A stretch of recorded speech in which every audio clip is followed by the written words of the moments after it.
Council members want to take their seats. We have a special order this evening, and we need to get started.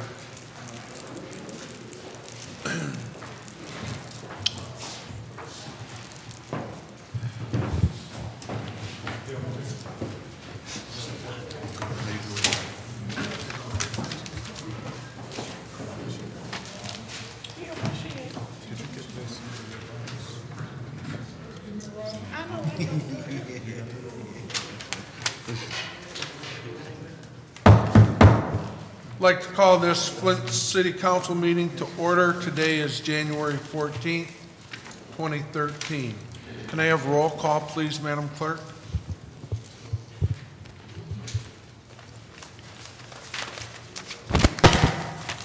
Ms. Poplar?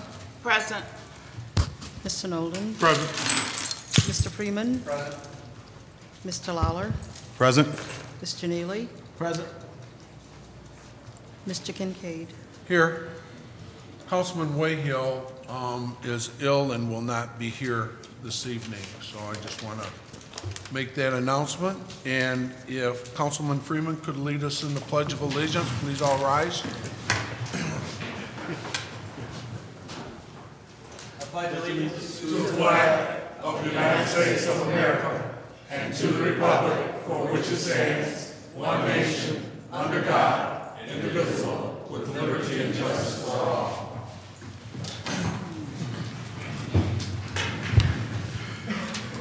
Thank you. Madam Clerk, is there a special order I understand this evening? Yes, Mr. President, there is a special order as requested by Council President Scott Kincaid to allow a presentation by businessman Phil Schultz on a diaper bank in conjunction with the local food bank program. Okay. Mr. Schultz. Thank you, Mr. President and City Council members. And I appreciate you putting me first because I'm actually 6 minutes late for a early board meeting, so I'll try to make this quick and get to my board meeting. I want to start out with a couple of facts. In the greater Genesee County area, there are 4,500 kids under the age of 3 under the poverty level. That's fact number one. Fact number two, there is no WIC, no bridge card, no food stamps, or any federal or state subsidy that will pay for pet supplies, liquor, tobacco, or diapers. I don't know how anybody with a straight face can say that one sentence because it makes absolutely no sense to us. This is an issue I've been looking at for over 3 years based on a magazine article that I saw in People magazine. What I do know today exists in this country is that as we speak, not to be too graphic, that mothers will pick up their child, take the diaper off, shake it out, dry it off, and put it back on. That causes 3 problems. 1, rash, disease, impetigo. 2, what we found is that a mother bonds with a child 8 or 10 times a day when it picks up that child, nurtures it, pampers it, cleans it off, puts on a diaper, and gets a chance to hug it. Also, it's the time when the mother gets an actual time to actually look at the child's body to find out if there's any other abnormalities that needs to have a healthcare provider look at. That's number 2. Number 3, the other thing we know about a child that isn't diapered appropriately is that what happens when a child sits in a dirty diaper? They cry. What happens in an environment when a child continually cries? There's a higher incidence of child abuse. This is something I've been looking on for 3 years, and I think we have an answer for it. My wife and I started what we call it's the first Flint diaper bank, and my partner in this and board member is Angie Hendershot with Channel 12. A couple of aspects of it is we are a 501c3 that was finally given its determination letter December 20th. We've raised $30,000, and on February 11th or 12th, the first truck of 250,000 diapers will be delivered to the food bank, which will be our delivery agent that will only deliver to the agents within Genesee County, not all of the agents in eastern Michigan, just in Genesee County. And then those will be provided to people that need on an as-needed basis, not to replace the needs of diapers that they use today, but to supplement it so that the baby and the child can have additional diapers. The other aspect that I want people to know, and I'm very adamant about this, is that there will be absolutely zero administrative fees. There will not be 1 penny paid for anybody for anything, including the bank that I just got to waive the $12 a month fees. We have a pro bono attorney, we have a pro bono grant writer, we have a pro bono CPA and PR person, and we also have Angie Hendershot. The goal is, which is not so sure we can pull this off, but the goal is 1 million diapers a year into this community. Each truckload will be 10,000 bundles of 25 diapers of appropriate sizes for, depending on how old your child is. So why am I telling you this? One is out of courtesy because I think council should know this. Two, I want you to spread the word and make people aware that if they are in need of diapers, they need to get an associated agency that is tied to the food bank who is doing this. Just to give you a little bit of background, right now the food bank does deliver diapers to the agencies at about $17 to $20 to $25 a box. That will now go down to $1 because I've let the food bank at least put $1 on it to handle some of their handling costs, distribution costs, and the warehousing costs, because when a truck comes, and there's going to be hopefully 4 a year, that's going to create a tremendous amount of work and cost on their part. So the agencies, instead of $17 to $25 a box, they're going to get a $1 fee. But the people who receive the diapers will pay absolutely nothing. So I'm bringing this to you today for your awareness. Spread the word. I would like you to help me find individuals, corporations, or any entities that will help us raise dollars. I know, Mr. President, you've already got me lined up to see some person or company that's interested in this aside. And with our Kate Pate, our pro bono grant writer, we're going out and we're pretty confident we can raise $100,000. I need $160,000 to be able to provide 1 million diapers because they're costing me somewhere between 14 and 16 cents a piece. The other issue that I was somewhat concerned about is having diapers delivered in the actual commercial containers, whether it's Love's or Pampers, because what I did say is I do not want to see any of these diapers on the street being sold for cash to do something else with those dollars. So I'm having them repackaged with a label on it that says the Flint Diaper Bank, distributed by the Eastern Michigan Food Bank, not for resale. So from your standpoint, if you can help me spread the word to your constituents and also spread the word to any individuals or corporations that would like to fund this, I'd be more than happy to accept those. And if there's any questions at this time, I would entertain them. Thank you, Mr. Schultz. Any questions by council members? Councilwoman Poplar. Thank you. I don't have a question, but I do have a comment. Phil, thank you so much for caring for the children that you do. And I know how you care for children. I've seen you operate. And I just really thank you. This is so much needed in our community. I have personally, and I don't brag about anything that I do, but I have personally left my house at night when a young constituent has called me and said, you know, Ms. Papa, my baby doesn't have formula or my baby doesn't have any diapers. Right. And I don't broadcast it, but this is really, I think, one of the second times I've mentioned this. And I know what the need is. These young mothers are struggling to pay a bill, let alone purchase a diaper. And even if you have a coupon to buy a diaper, they're truly outrageous. And if you have 2 or 3 children and diapers, it's hard. So thank you for the brainstorm that you came up with. I know you had kind of mentioned this to me. I do support it, and whatever I can do, I will pass it on to my constituents. And we do have an agency that's here this evening, and you probably know Ms. Barbara Griffith Wilson. She runs the Harris Agency, and I'm sure that she'll be speaking with you. But thank you, Phil, for what you do. I know you don't toot your horn about what you do, but I know quite a few things that you do. So thank you so much And my constituents, thank you. Well, Jackie, you know I love you, but with Thank all due respect, rather than a thank you, I'd rather have $10. So, Phil, I would give you $10. I'll take it. I got $10 worth of bottles I just picked up today. I want the $10. And I'm going to cash them in, and you're going to get that $10. I'm $10 ahead. If there's no Alrighty other now. questions? Anyone else? Phil, I want to follow up from our conversation this morning, too. I have reached out to a number of major suppliers, and there's one that's very interested in participating in your Great. program. You've got, be more than happy to share my contact information with I them. will. Okay. You know, the one thing that I thought that you might want to maybe share this information with is the parent facilitators in the Flint Community Schools. So maybe if you reach out to Larry Watkins, because the parent facilitators actually run the parent meetings in the schools. And that would be a way to actually get the message out. And I'll make sure that I'll share that with one of the principals that I'm going to be meeting with on tomorrow. You have my contact information. I get it. Thank you kindly for your time. Councilman Lawler? Phil, before you leave, I don't Might have cost you $10 if you say something, so. I can give you $10, but anything above that, I don't think I can do it.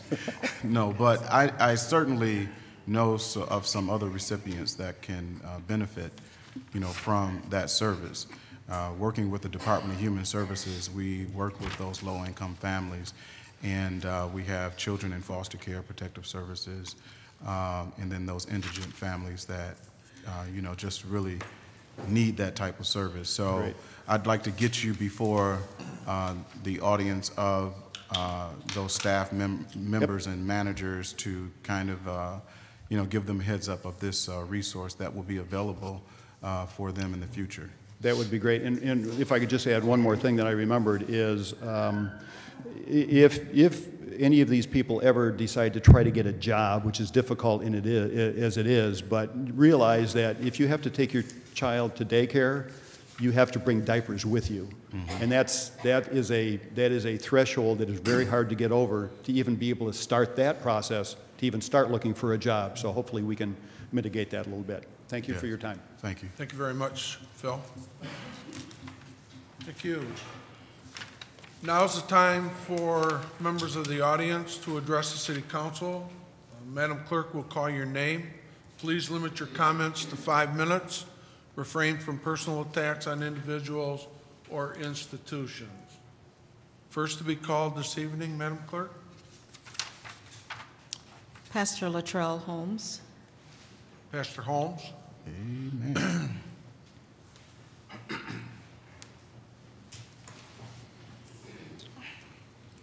Good evening, distinguished City Council and the residents of the City of Flint. My name is evening. Pastor Latrell Holmes. I'm the pastor of the Greater Galilee Baptist Church located at 4418 Industrial Avenue. And I'm happy to be a Flintstone resident residing at 2505 Prospect Street. I'm here this evening, as I'm sure many of the residents of Flint is a result of the egregious duplication of services that I was in the front of the line speaking out on November of 2011 regarding the appointment of Mr. Barnett Jones as the supposed super chief working full-time for the City of Flint.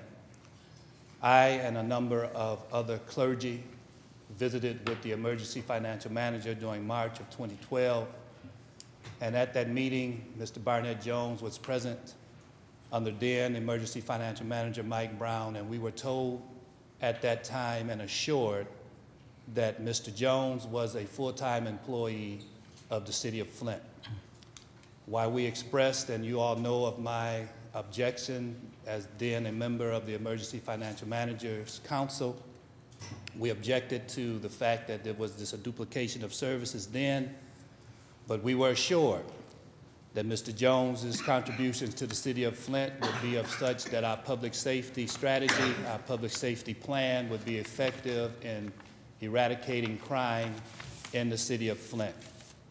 Well, here we are in 2013, and it has been disclosed to us that this gentleman has been dually employed by the City of Flint and the City of Detroit, which, according to our city charter, is a conflict of interest in the greatest degree. and beyond that, something that is very professionally immoral and that has gone to provide a distinctive disservice to the residents of the city of Flint. I am asking you, City Council, to get the governor, the state treasurer, and his staff into the city of Flint so that they can address this issue. It was no management of this, and in the city that leads the nation as the dangerous city in these United States, and there's no accountability to be put on record that this individual was sought and assured to be providing services to the city of Flint. I believe that that warrants an investigation from the state, as this is a state issue, and the involvement of the governor. I have personally made that appeal to the governor face to face. I intend to continue to pursue that, and I intend also to expect that this council, as representatives of the city of Flint, would push the governor towards ensuring that we have proper representation at the top level of our government by restoring democracy back to the city of Flint. If that includes the removal of our current financial manager and city administrator, then so be it. I do not believe that the residents of the city of Flint in such a time as this can afford any longer to allow us to be just totally underrepresented, underserved, and just totally duped in such a fashion. And I spoke out against this in November of his appointment. It was explained to me then that he was an integral part of the team that was supposedly going to bring stability back to our municipality. That has failed, and I hope you do not accept the excuse that it was not known by the emergency financial manager or the current city administrator, who was the former emergency financial manager, that this gentleman was not duly employed, as well as his whereabouts was not being consistently accounted for. This is an outlandish situation, and the residents of this city deserve better. So I implore you, Mr. President, as it has been reported that you were aware of this situation as far back as November 2011. 2012. November 2012, that you and the members of this council act very swiftly in asking the governor to come and correct this situation and to explain to the city of Flint and her residents how this was allowed to happen and how this can be properly rectified. My suggestion is a full reimbursement of all of the dollars that was received by Mr. Jones in a manner that was deceitful, that was not according to the contract that he purportedly is posted now on the West City's website, and that has provided a disservice to the city of Flint. And I pray that democracy is restored back to the city of Flint. The new legislation, as we all know, provides a means and a relief for us, and it would be my suggestion that you seek this relief by getting in some type of consent agreement with the state if in fact this model of emergency financial management is embraced by this current governor and his administration in the manner that he has proven to embrace it, by ignoring the voices of thousands and hundreds of thousands of voters, 75% of the voting base of the city of Flint that voted down overwhelmingly the Emergency Financial Manager Act that was then shoved down the throats of the legislature. If he embraces it, I implore you that you implore him to come to the city of Flint and make this situation right. And the only way that it can be made right is by full restitution of those dollars received by Mr. Jones, and by calling for the removal of the current management or undermanagement and misrepresentation of the city of Flint by the individuals who currently hold those positions. Thank you, and God bless the city of Flint. Thank you, Pastor Holmes. Comments this time? Yeah, I have one. I do appreciate Pastor Holmes' statements. I do think that it was a miscarriage of justice for Mr. Jones to be working for the city of Flint and then also working for the Detroit Water and Sewer Department. You know, I really think that it's really a conflict of interest when we're trying to work out an agreement with Detroit, or if we're going to go with this Calgary Water Authority, and Mr. Jones being at the table. They say that he wasn't, but I find that extremely hard to believe. So I am in agreement, and I'm asking my colleagues to consider putting a letter together to ask the governor, Andy Dillon, or Roger Frazier, who is the person that basically was in charge of this particular area, to come here to explain how the situation happened. And I'm hoping that my colleagues would support me in that. We can put the letter together and have them come and talk to us so they can tell us exactly how this happened and why it happened. Is that a motion? Yes, that is a Councilman Nolan? motion. Support. Thank you. Okay. Jackie? Yes, thank you, Mr. President. I am in support of the letter going to Mr. Frazier, but I would suggest that we probably going to have to go a little higher. Mr. Frazier, Ms. McCormick, and Mr. Barnett Jones, they all work together in Ann Arbor. Absolutely. So I cannot see Mr. Frazier violating the good old boy system, where they didn't add the good old girl system in there now, and going against Mr. Barnett Jones. So we may have to go to what our people in Washington. No, we can't go to our governor, because this is his pot of beans. And he's not going to disturb what he done cooked up. So this is going to be bigger than the state of Michigan. And somehow, someone from the national is going to have to help us come in and clean this here mess up, because that's what it is. And you talking about smoke and mirrors and lies. This is it. This is about as big as you can get. And my question to Mr. Kurtz and Mr. Brown, we have a police chief. Are you going to give him $135,000? He's visible. He's visible in the building. He's visible on the street. That's my question to Mr. Brown and Mr. Kurtz. And I do not believe I will go to sleep with the same thing. They knew that this man was working somewhere else. If they didn't know he was working somewhere else, they knew he was somewhere else. And they had to know, because the employees in 2 different cities never saw the man. But Mr. Brown and Mr. Kurtz said they saw him. And then Mr. Johnson from the water department in Detroit told me he saw him. But why didn't the employees see him? Wasn't he supposed to be over the employees? So it's a lot of unanswered questions, and the governor's office is not going to tell us the truth, because he is lying out of both legs that he's walking on.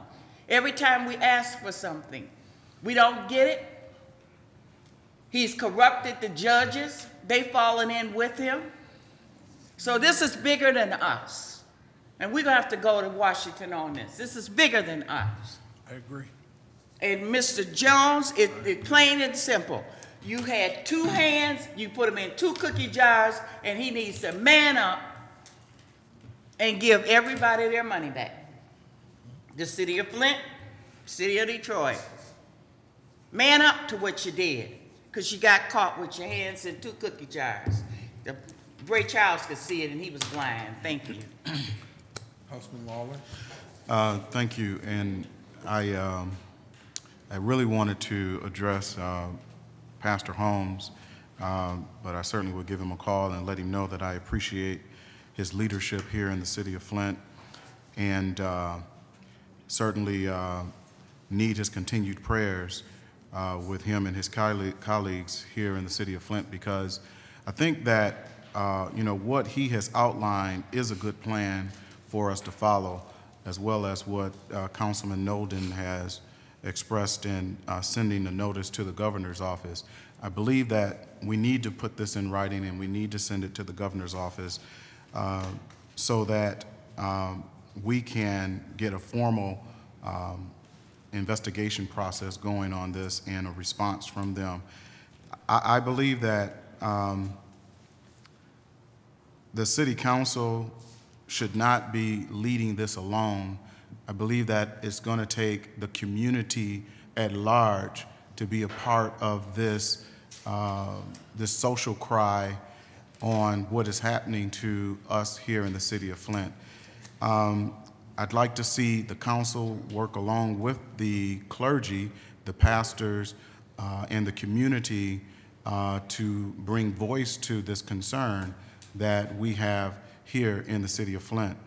I agree with Pastor Holmes in that we need democracy restored in this community. And we have various reasons to make that request and to get a justifiable response from the governor's office. But I believe that we do need to, as a council, have that kind of discussion.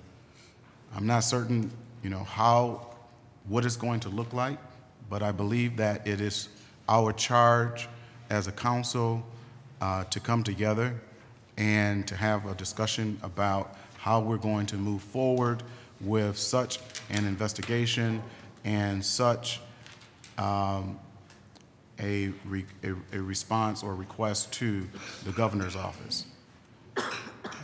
Thank you. Councilman Freeman? Yeah, I'm not opposed to sending a letter to the governor's office, because I think the problems that we're facing, especially as it relates to public safety, require the full dedication of one's time on that problem. But I hope that that letter doesn't include, a request to be paid back. The city of Flint didn't pay any of his salary. It was paid for by the Mott Foundation. So if anybody should be paid back, it's probably the Mott Foundation. And if there was a fraud of public dollars, it was probably committed against Detroit, who was paying him. When you pay your water rates, that's what you were paying for, was a guy that wasn't on the job there or here. So whatever letter is put together, I hope it doesn't request repayment because, it wasn't City of Flint dollars that were used to pay the guy. But I do agree with the idea that if the state says that they're going to send in quote-unquote help to fix some of the problems that Flint faces, that they would send somebody that's going to dedicate, their full-time job to address those issues. So that's just my 2 cents. Okay. Anyone else? Yeah, I guess my comments is that when, we approached the emergency manager about the hiring of Barnett Jones on more than one occasion, and, what his role and responsibilities were here in the community, and talked about the police chief in that same conversation, the emergency manager, Mike Brown at the time, was emphatic about Mr. Jones being paid for out of a grant by the Mott Foundation, and that there were no city tax dollars being used, and it was not costing the city nor that department any funding. And when you look to try to find the employment agreement with Barnett Jones, it was never filed in the clerk's office. And I've raised a number of concerns because we've had a number of employees from the city of Flint working dual positions in dual communities, and not just Mr. Jones. Now, maybe in their employment agreement, which is filed with the city of Flint, when Doug Bingman was working in the city of Burton and dedicating, 15 hours a week here in the city of Flint, that was disclosed in his employment agreement. When Bill Fowler works here in the city of Flint and works in the city of Lansing, those hours are disclosed in his employment agreement. Those employees are being paid for out of tax dollars for the city of Flint. We now, on the city council, we don't see employment agreements or contractual things that the emergency manager does other than those that he posts online. If you go online and look, you won't find no employment agreement by Barnett Jones. And in a number of meetings that, I've had with various individuals in the community and asked about Mr. Jones. Very seldom was he ever there. And my question always was, do we really need a public service director in our community?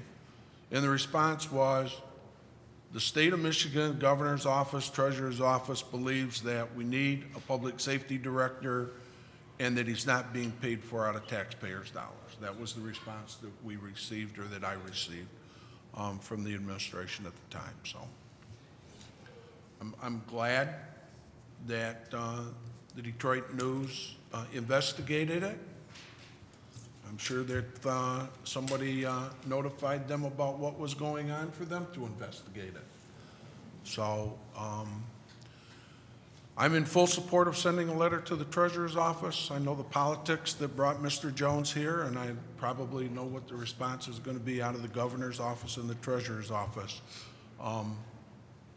when we send our letter. So the city was directed by the governor and the treasurer's office to hire Mr. Jones, and that's the bottom line. And everybody on this council knows that. So, you know, but we'll, and I am in support of sending this letter to the governor, because it is a reflection, you know. When you look at the crime statistics here in Flint and the time frame that Mr. Jones was here, they didn't go down. When you look at the first 12 days in January, they haven't gone down. I think this will probably be the worst January on record for homicides in the city of Flint, and I can't remember when. You know, we've had 4 in 12 days. 4 homicides in 12 days in the city of Flint. It's unspeakable. And where supposedly was this public safety director that was here to reduce crime? That's what I was told he was here for. He's going to address the crime issue in the city of Flint. And I didn't see it, and now we know why. Jackie? Thank you, Mr. President. And the outcry from the community, I believe it was a slap in the face for Mr. Brown and Mr. Kurtz to even have the audacity to say that Mr. Jones is welcome to come back to the city of Flint as a consultant. Do they honestly think we are that stupid? Where is their mindset? Or, I don't know, Alzheimer's, is that going around like the flu? Because you got to be out of your ragged mind to think that the citizens want this man for a consultant when he didn't do the job that he was supposed to do in the first place as your consultant. Mr. Jones stated in the Free Press he was a consultant for the city. He didn't say administrative police, this or that. He said he was hired as a consultant. We don't need a consultant. We need some action. People dying around here. Okay, there's a motion on the floor. It's been moved and supported. Discussion. Councilman Lawler? You know, I'm not certain, and this is for a point of discussion, and I really wanted Councilman Freeman to hear this because it was kind of related to his comment that he's made. I'm not certain that we would be out of line of asking for monies to be paid back to the city of Flint for the grant that the city of Flint was administering for our public safety. I believe that the city should be in right to evaluate, investigate, you know, any wrongdoings, any corrupt actions that appear to have occurred, and if Mr. Jones is found to be guilty of such, then I don't see why Mr. Jones shouldn't be held responsible for paying back those grant dollars to the city of Flint, as we were charged to administer those funds, and that they go back for the purpose of our public safety. Because originally, Those dollars were given to us for public safety officers to patrol the community, but somehow that contract was renegotiated with the current administration, being Ed Kurtz, Mike Brown, and the mayor. However, that money was given to the city for public safety, and we still have a need for public safety. So if Mr. Jones is found to be guilty of wrongdoing or corruption, which I don't think it'll be hard to find out when you investigate the time that he spent here in Flint, working supposedly full-time, and then time in Detroit, and then looking at the use of the city car that was given to him. So I really believe that, you know, some type of investigation needs to occur where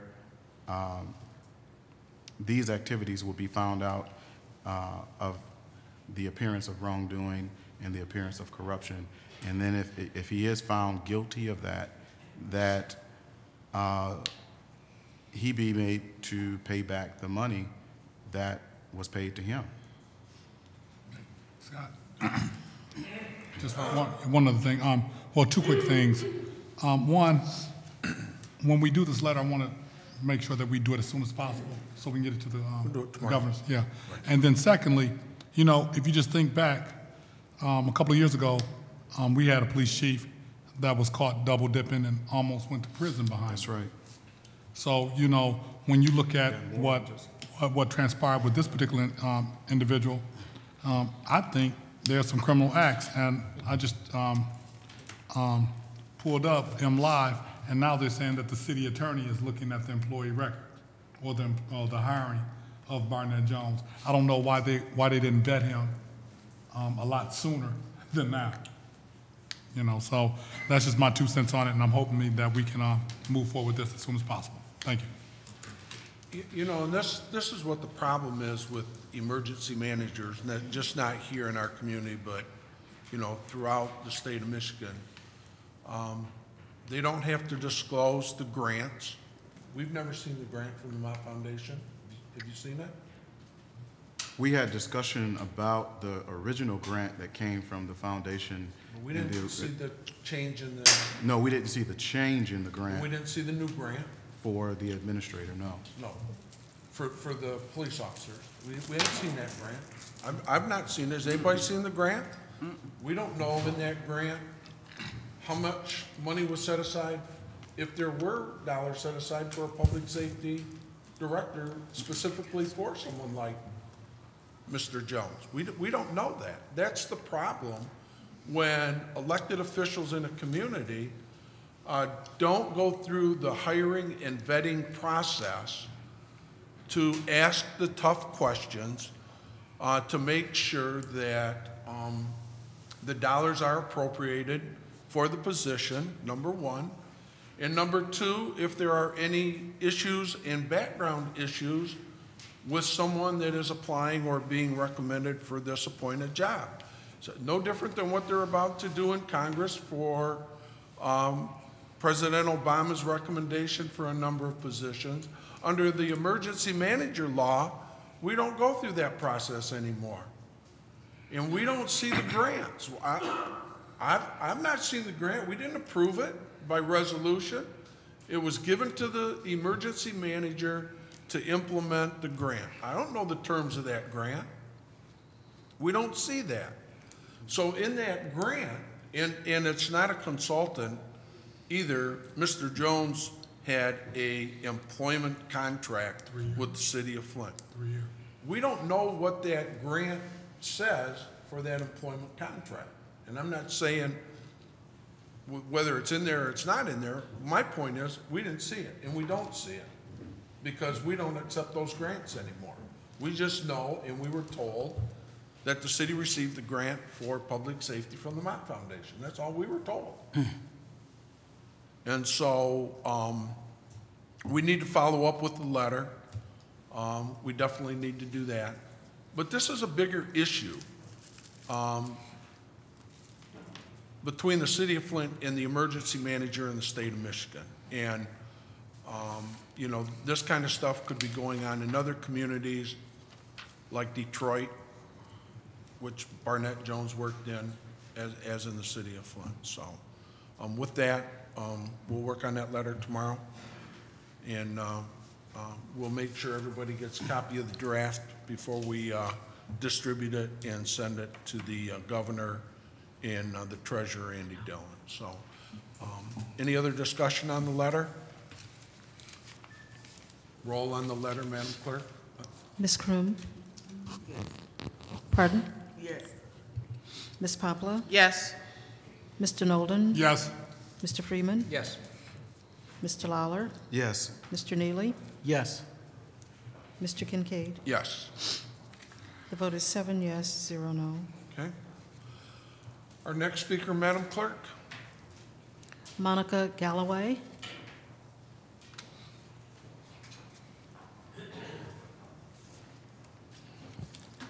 Good evening, council members. Good evening. My name is Monica Galloway, and I currently reside at 1008 Whittingham Drive in Flint. I've been a resident for over 17 years, and I appreciate the opportunity to address this council. Today, I come to the council seeking your leadership and guidance on how to proceed with the concerns that I have about signs that are displayed outside of 2 local business establishments. The names of these businesses are Little Darlings Lollipop and Liquor, located at 2341 South Dort Highway, Flint, Michigan, 48507, and Deja Vu Showgirls, located at 2402 South Dort Highway, Flint, Michigan, 48507. I first would like to state that I endorse and support local businesses and believe that they should be profitable. I am only in opposition of businesses that support, provide, and/or endorse activity that can be or even perceived as illegal, immoral, or unethical. The advertisement of these establishments' display, in my opinion, is not appropriate for display on a public road. It is also my opinion that they are not appropriate for the eyes of our children. In our homes, we are afforded the right to monitor what our children view when the following announcement precedes the program. Warning, this program contains explicit material not suitable for children. Viewer discretion is advised. Discretion is described as the freedom to decide what should be done in a particular situation or the quality of having or showing discernment or good judgment or caution for our children. How can we protect the eyes of our children from the images they are exposed to without our consent? My question is there a city ordinance in place that protects the public eye from this type of advertisement? If so, how will this be enforced? If not, what course or action can a citizen such as myself take? I want to thank you for hearing and acting on my concerns for the welfare of our city, our children, and the future of our community. Thank you. Okay, you can have your seat and we'll answer your question. Okay, thank you. Comments by council members? I will try to answer your question because those 2 signs are located in my ward, and the issue was raised during the emergency manager when he was here prior to the vote and it going away. The city of Flint did not have a sign ordinance for electronic signs. And I asked for a moratorium on any electronic signs after the first sign went up, which was Deja Vu. And since then, there have been a number of electronic signs put up in the city of Flint, and there is no ordinance, to my knowledge, by the emergency manager and the attorney's office that deal with this at this time. The electronic sign ordinance or moratorium dealt with all electronic signs, including those that are on gas stations that run, you know, the gas numbers and things like that. And they were working on crafting an ordinance, you know, to protect the First Amendment, people's rights to, you know, display and advertise and stuff like that. But I have not seen the ordinance, but there is a moratorium, to my knowledge, still on any more new electronic signs in the city of Flint. Yes. Yeah. On what's going on? Yeah. Okay. And so that's my response to you. And, you know, I've been working with the building inspections department, and then the authority was taken away from the city council. Okay? Our next speaker, Madam Clerk? Mr. President? Yes, Could I? Madam Clerk. Okay. Because a part of the issue that you have, ma'am, Mrs. Galloway, with respect to that particular business, the business license category falls under the jurisdiction of the city clerk's office. But again, we have to depend upon the city police to enforce. So we're basically the administrator of the licenses. And what I can do tomorrow is to do a referral to the city attorney's office with respect to your particular complaint and get back with you, if that's okay. All right, thank you. Yeah, that's good. But the building, I can tell you, the building department did issue an authorization for those signs to be installed. The building inspection department did do that. So, and then you know, we put a moratorium on, but there are still a number of electronic signs that have gone up in the city, including the one on Hemp Hill and Dorrit Highway, which was a new gas station, an Admiral gas station, and that is a new electronic sign there. So, Mr. Kincaid? yes, Councilman Neely. Yeah, this is a classic example where our city attorney should be sitting in that seat to give us some guidance and his legal opinion about these type of activities. But I think her question spoke more to do with the two signs, Little Darling and Deja Vu, about explicit material being displayed up on those signs as people go up and down Dorrit Highway. I think, well, with the emergency manager law, the emergency manager consumed our powers, because powers as it relates to ordinances and different things of that nature. PA 72 talks about financial. This administration or this emergency manager has went forth and deemed just about everything financial.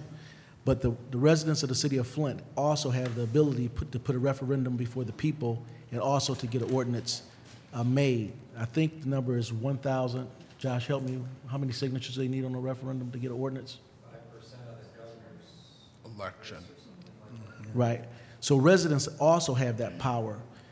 To my knowledge, PA 72 does not give the emergency managers the authority to take that ability away from the resident. Also, it could be a criminal complaint if, in my opinion, if explicit and graphic material is being displayed upon on those signs with lewd and lascivious behavior type of activities. It's illegal for any persons to display that in the public. And if that sign is displaying that, I think we could probably look at a legal challenge to get those signs deactivated or that type of material taken away. But that is the type of question that we would need the guidance of our city attorney, and I think the clerk is going to forward a question to the attorney, but I think it's in reference to those two particular signs that the speaker was asking about. But if it's lewd and lascivious behavior displayed on those signs, I think we would have grounds for immediate action to get those images removed from there. Okay. Our next speaker, Madam Clerk. R.L. Mitchell. R.L.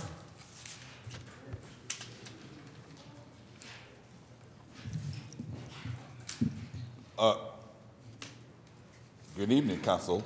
I'm Earl Mitchell, and I reside at 759 East Linden Street on the west side of Flint, north side of Flint.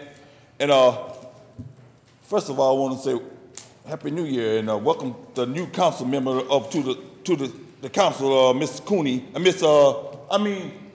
Hey, she put in Miss Carletta Coon. I got it right. Will you announce your name, ma'am? Claudia Kroom. Claudia Kloon. Kroom. Kroon. Yes.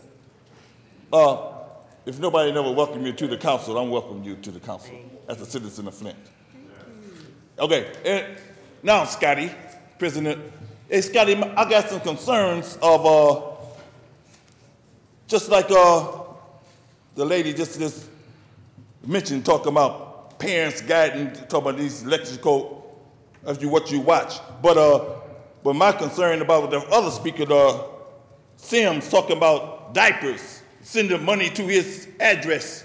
But and I had a concern. I come from a family of 13, but I got 8 in my family on that. 6 sisters, and I ain't never went to the war before. 2 of my brother and me, but my sister went to the war, and concerned pastors. That's what I want to talk to you about. And another thing is that city attorney should be right there while I'm speaking, while I'm about to announce all this kangaroo court stuff and stuff. But what I'm talking about, they always act like people's of Flint, like they ain't got enough money to fund people's talking about concern and stuff. But you got to, matter of fact, I was born in '51, a baby boomer. They called me a baby boomer. 1951, I was born in Georgia, come up here when I was 3 years old. I wasn't gonna spoil all them woods up there. I ended up laying up on New Jersey Street and on St. John Street. And I got a regret for that ever since. And these, the dude talk about send the money to his address, talking about babies, contamination on their diapers and stuff, and they made a remark about sleep tight, don't let the bed bugs bite. These bed bugs are right across the street. I didn't know those stuff was that important in Flint till people be making, they said to me as a drunken, they look at me like an insect. I'm just hanging out with my significant others, and one talking about some bed bugs over there at high rise. They put one woman calls a Hebegger. Man, what I'm trying to say, that he already said that political stuff about this running for announcement, the running for and you sitting up there like it ain't nothing but a joke. I don't have to announce my Kennedy run for stupid, the mayor, I'm running for the syndicate. I mean, the mayor Stanley, he up there talking about this, using Flint, talking about gun control, and when they talking about somebody walking the church in the funeral home, shooting up people in the concerned pastors act like they can't empty that jailhouse across them old country bunkers across the street, them sheriff, act like they ain't got enough money to empty the jailhouse. Like, what happened to that 501c3 stuff? And stuff. I'm talking about, you better send that 501c3 to my address, 579 East Linden Street. Like, you know, they make our junkin' pastors look like they ain't up, like, ain't this stuff like Martin Luther King. Every time somebody finna do something for the United States, this is boot polish. Martin Luther King's finna walk, and y'all kill him over some junkin' garbage strike, stupid junk before he made us. I ain't no talk to him. I'd rather do stuff talking to y'all, those kangaroo stuff in there, stinking lawyer, what Peter or some fish. I keep listening to my time. Thank you, R.L. Our next speaker, Madam Clerk. Our next speaker is Barbara Griffith Wilson. Well, Good evening, Barbara. good evening. Happy New Year. Happy New Year. May the blessing of our God chase you down and overtake you. Realizing that it was not your call to hire Mr. Barnett, I feel it is your call to ask for a full investigation and ask that the door for him to be a consultant is also closed. The citizens deserve a full accountability about the hows, the whens, and the who's involved. Mr. Barnett said in the Detroit Free Press, and I quote, "I can't say no to people," when he was asked. FYI, Mr. Barnett, the people of Flint never asked you to come, and watch over the already police chief that we had, or the departments. We the people deserve more simply, we deserve more, simply because this is our community and we are concerned about every facet of it. Mr. Barnett should not have an option to work as in another position in the city of Flint. If he does, it should be noted that someone feels they have carte blanche to ram things down our throat and overlook us. They think that they can come into Flint and do whatever they want, whenever they want. And the people of Flint don't have any other choices. I hear everybody talking about, you know, Mr. Barnett was working for the police department and all that stuff. Well, according to the Detroit Free Press, Mr. Barnett was at every meeting that they had between the water departments in the city of Flint and in Detroit. Could it be that Mr. Barnett's real job concerns our water, not our protection, but our most precious asset, our water? There's also on the grapevine in Oakland County that Mr. Barnett is here simply because the governor said to him, if you want to be the sheriff of Oakland County, you will serve in Genesee County. Those are some things we need to be looking at. The people in Flint are already hurting. We already been knocked down. We're bleeding. And we've become a corpse in Flint. We know it's not over for us. We're knocked down, but we're not defeated. I asked you guys, and I know that you will, ask for a full accountability. Because if you read the story that they put in the newspaper, they think we're idiots. My 8-year-old granddaughter could not have stood there and gave me the explanation they gave us. Because she knows better. She knows Granny's not going to buy that. So the people of Flint are not buying it either. But I think that you need to really think about the fact that they can't find out when he was at work. They don't remember how many hours he worked. They have no punch card for him.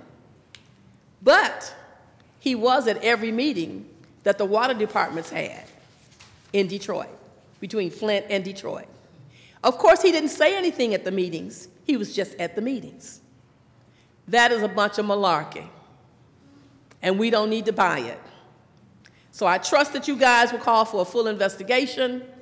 You know, I'm going to say this, but I know you guys are not going to do this. I really think the FBI needs to come to Flint. I really do. It's too much bull crap going on in this city that concern our most precious assets. And you guys have been rendered where you can't really do anything. They have no respect for you, and they have no respect for us. And it's time for Flint people to do what they do, pull up by our bootstraps and get to stepping and do something.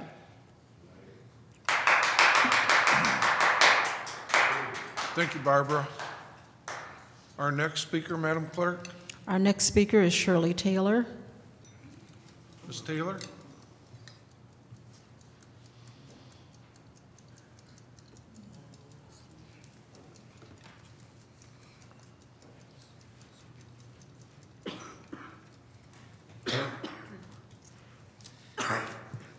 Good afternoon, brothers and sisters. Good afternoon. Good evening, Shirley. God bless these United States of America. And let's hope they are united. Like, when you think of things being united, it's supposed to be as one. Do you know, I look around and I see, if you think about it, right here in Flint, Michigan, people are trying to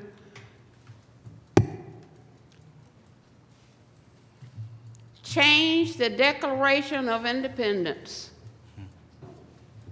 They're going to rewrite.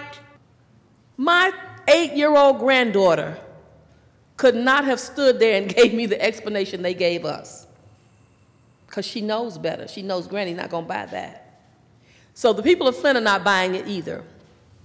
But I think that you need to really think about the fact that they can't find out when he was at work. They don't remember how many hours he worked. They have no punch card for him. But he was at every meeting that the water departments had in Detroit, between Flint and Detroit. Of course, he didn't say anything at the meetings. He was just at the meetings. That is a bunch of malarkey, and we don't need to buy it. So I trust that you guys will call for a full investigation. You know, I'm going to say this, but I know you guys are not going to do this. I really think the FBI needs to come to Flint. I really do. It's too much bull crap going on in this city that concern our most precious assets. And you guys have been rendered where you can't really do anything. They have no respect for you, and they have no respect for us. And it's time for Flint people to do what they do, pull up by our bootstraps and get to step in and do something.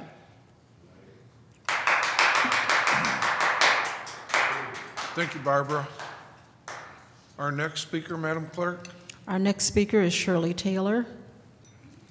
Ms. Taylor.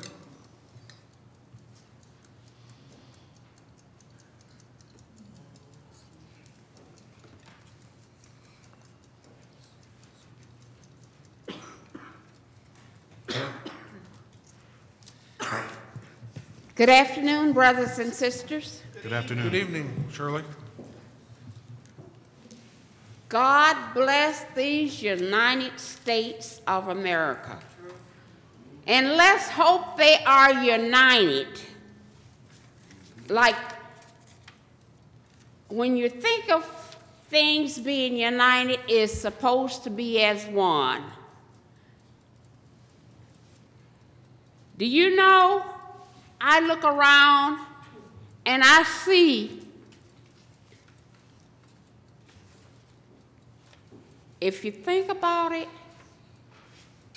right here in Flint, Michigan, people are trying to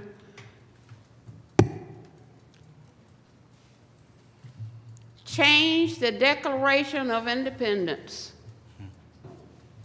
They're going to rewrite the government right here in Flint, Michigan, changing things to fit their pocket as they go along. City council's supposed to be as one. Our governors, our legislators, I can't see Republican, Democratical. You see them split down the middle. How can you get anything done unless you work as one? You work for the people. We elected those people to spend our hard-earned taxpayer dollars working for us, by the people, for the people. It's not here. And I'd like a few more minutes because everybody else been getting a few more minutes. You know, the retired policemen, it would be a good thing if they were brought back, asked to come back as contract policemen, because they know where the hot spots in Flint is. And another thing, when these young people get out here and break the law, most of them over there in that jail is between, if you ninth grade, you are high level. You better go back to that Bible, because the Constitution was written according to the Bible. And it says, spare the rod, spoil the child. You need to start putting some leather or some switches on these little fellows, and God used it. Put it on the ass. Tighten their clothes up, lay them across your lap, and put some switches on them. Put some whaps on them. So when they get ready to take a bath in the morning, it's still going to be burning.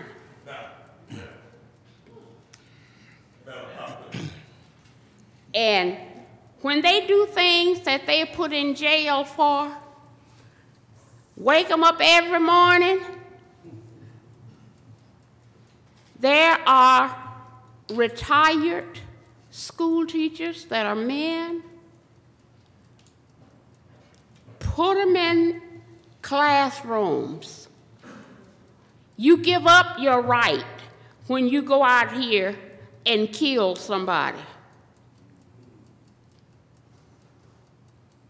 They might get back out on the street again. They might find a loophole in an appeal and get back out. When they are put in jail, send them to school every day. Wake them up at 7 o'clock, have them in a classroom at 8 o'clock, and on Sunday, have them in an assembly. Put some structure, some dignity in them, because evidently where the building they came from, it wasn't any in there. And we need to start working on these cold cases. You know, I have been told by the mayor that the person that's holding the mayor's position, that some of the citizens voted to put him in there. I wouldn't vote for the fella if he ran as much as Coleman Young. But he's holding that position. Now you got Kurtz, Mike Brown, and this fella that's holding the job as the mayor. What are they doing? Having to train him? If he's not capable of being the mayor, he should be drawing unemployment. Okay, Shirley, you can start to sum up now. Okay, I will. I've given her. Okay, I'm summing up. Thank you. Don't, you know, everything is too laid back and slacking.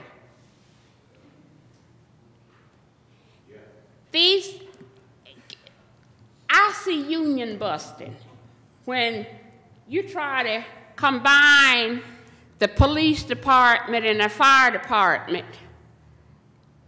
The police are trained to be policemen. The fire department are trained to be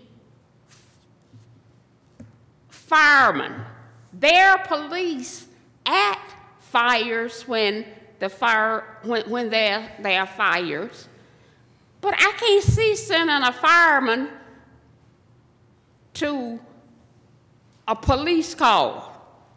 That's just like I've got to have dentures and you sending me to a gynecologist. They're both doctors, you know. Okay, Shirley. You all have wonderful new year. Thank you, Mrs. Taylor. Okay, our next speaker, Madam Clerk. Our next speaker is Eric Mays. RL.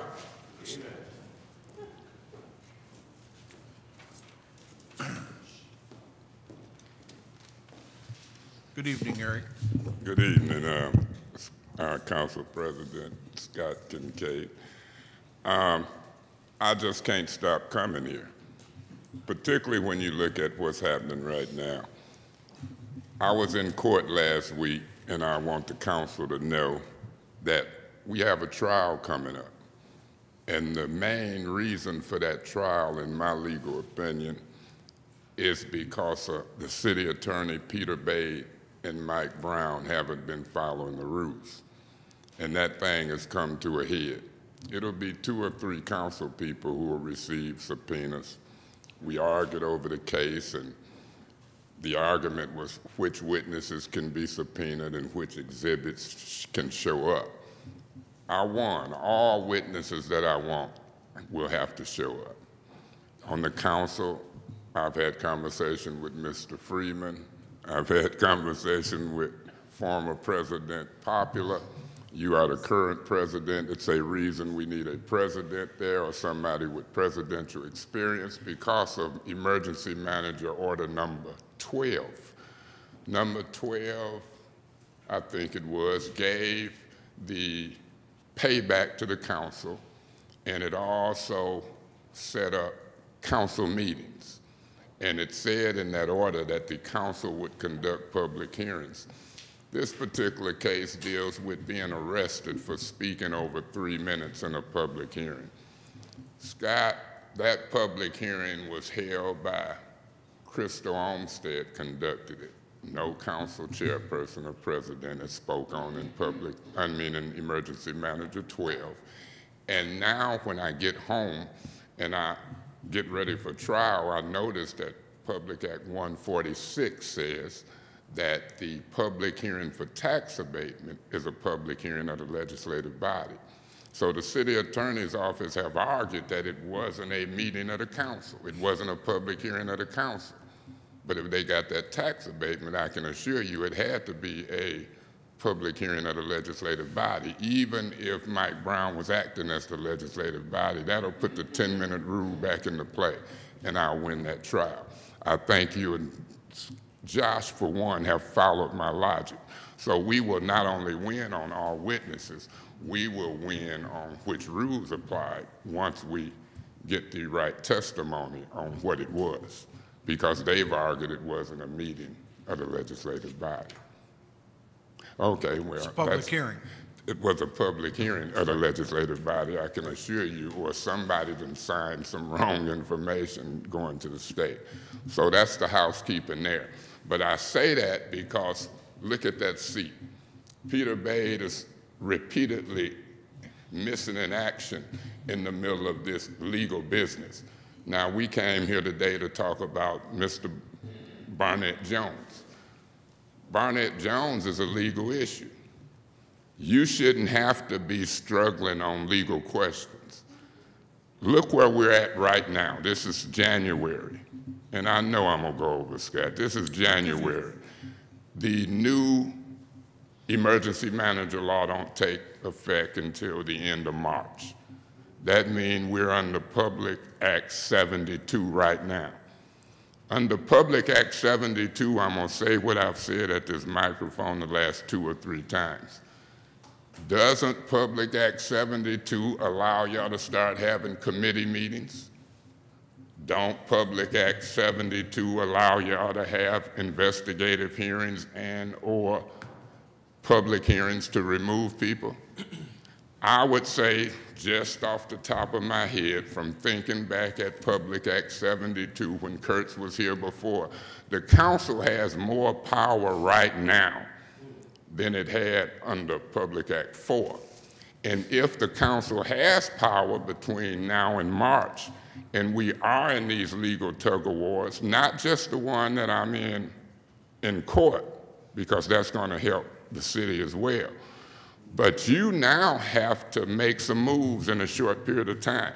For example, Scott, you said earlier that elected officials don't know about the grant from the My Foundation. My position is they should know.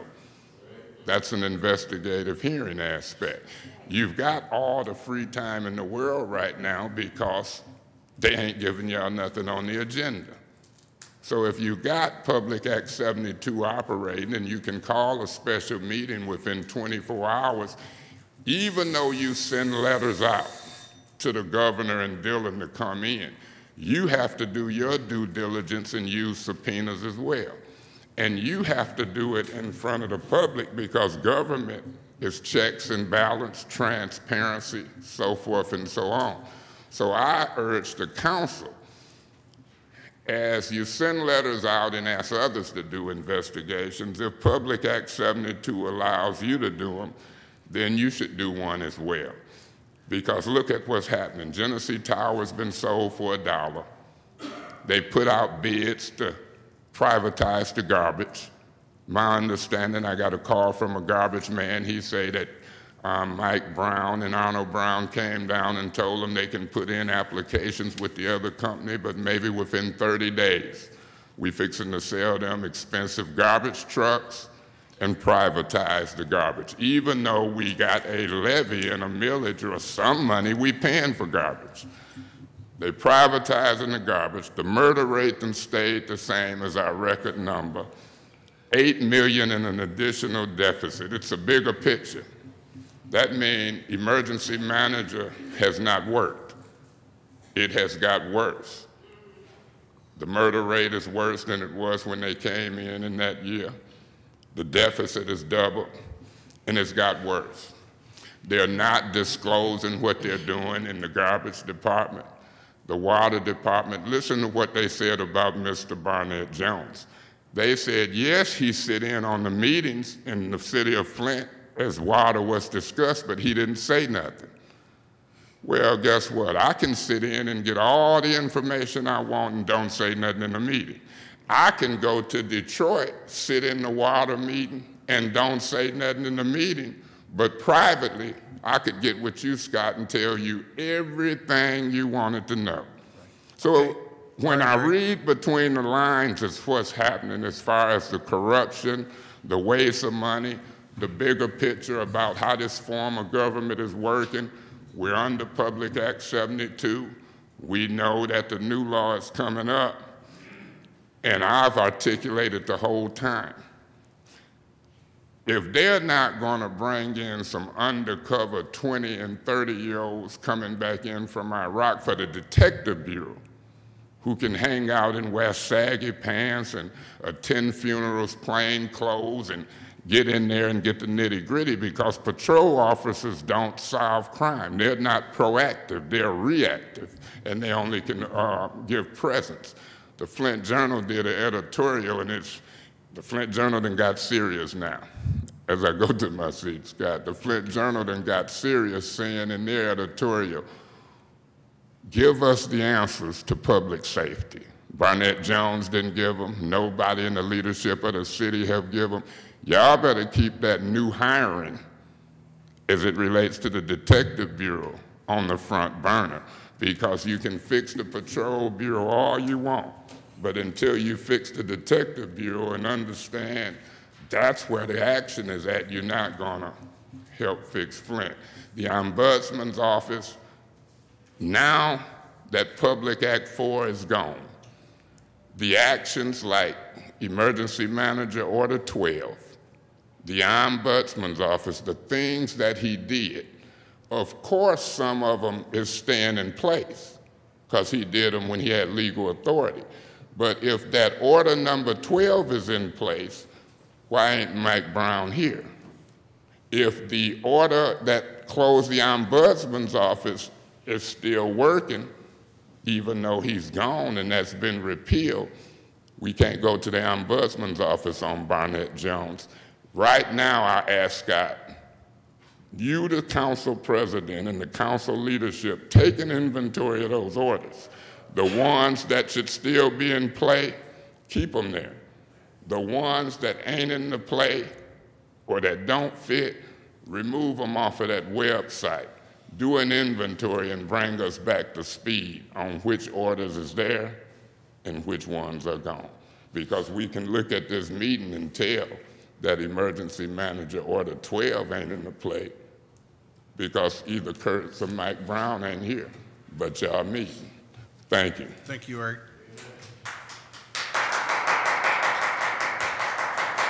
Eric, you were right on a number of points. Let me just point out a couple of things. Under Public Act 72, currently and in the past, when Public Act 72 was in effect, City Council had no authority over any financial matters in the city of Flint. Anything that was financial, currently under Public Act 72, we have no authority to do anything, no actions or anything. Some of the things that you mentioned that took place under Public Act 4, and you know Public Act 4 as well as I do, that Public Act 4 stated that the actions that the emergency manager took under Public Act 4, of course, until this is heard out in court, and some of it's been heard out in court, will stay in place. And you know that as well as I do. But you make a number of good points, and you know, we'll look at them, and I assure you that I will be seeing you soon in probably court. Thank you. Our next speaker, Madam Clerk. The next speaker is A.C. Dumas. Decline. Okay. The next speaker is Chris Del Moroni.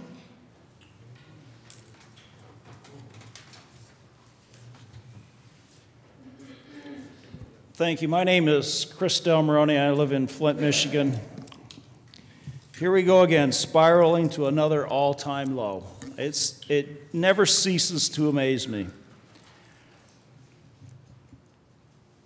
The issue of our super chief, whatever his title is, you know, if the Mott Foundation is truly paying for that, I guess I really don't have a problem with it. It's their money.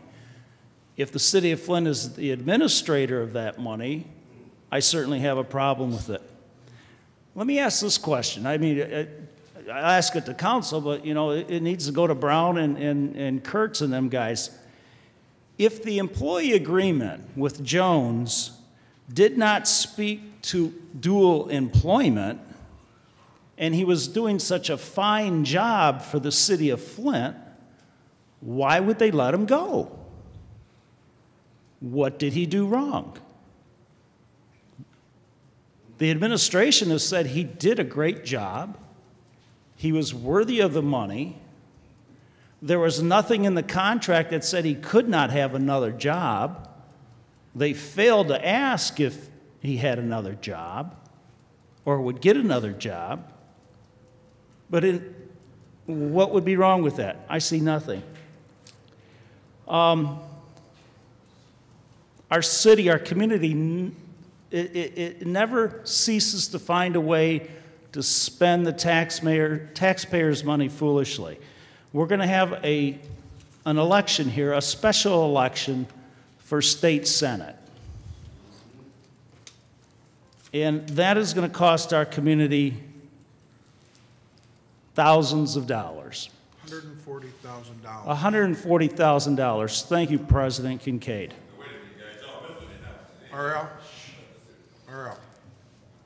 But here's the problem. That's only the initial election, the primary election, and then the election in May. I'll call it the general election. In addition to that, two of the candidates, if they are the only two, which I doubt very much they will be the only two running for the candidates, then we will need an election for their state rep seat. Now, both of those candidates could have decided last August or earlier not to have run for the state rep position and have that election back then. But no, because it's about them, they decided to run for state rep, knowing the state senate seat was going to be vacated, and then run for the state senate seat knowing that if they did not win, because both of them could not win, Then they would fall back onto the state rep seat, which they were elected to in November. I guarantee you, this election for them coming up in March is about them and not those that they represent. We just had a gentleman here this evening speaking about the diapers, and that is a noble act, and I commend him for doing that. But as I've always said to City Council, follow the money and look at the family tree. And in this case, the family tree consists of Uptown, Genesee Towers, the Downtown Development Authority, and the parking lot that they sold, the parking structure, the Rutherford parking deck, which is costing our community over $1 million, and I guarantee you it sure as hell would have bought a lot of diapers. And then we have the same gentleman who was asking for the Rutherford parking deck to be built for their enterprise, now come to the community and ask for more money for diapers. I find it somewhat appalling.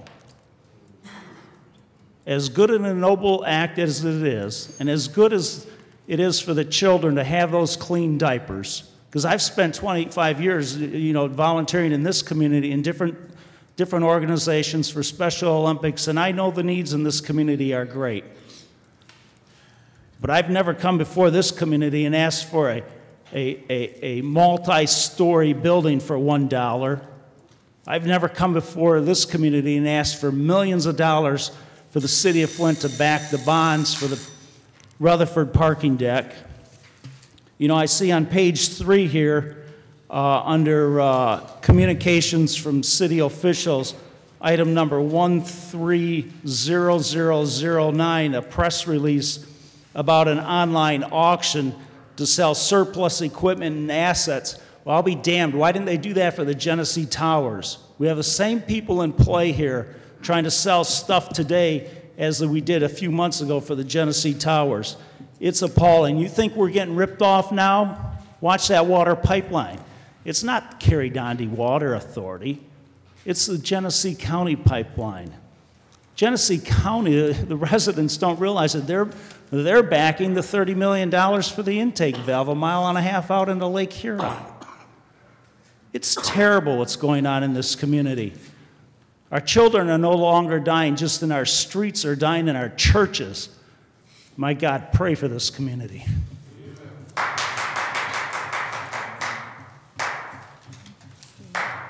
Thank you, Chris. Our next speaker, Madam Clerk. Gregory Eason.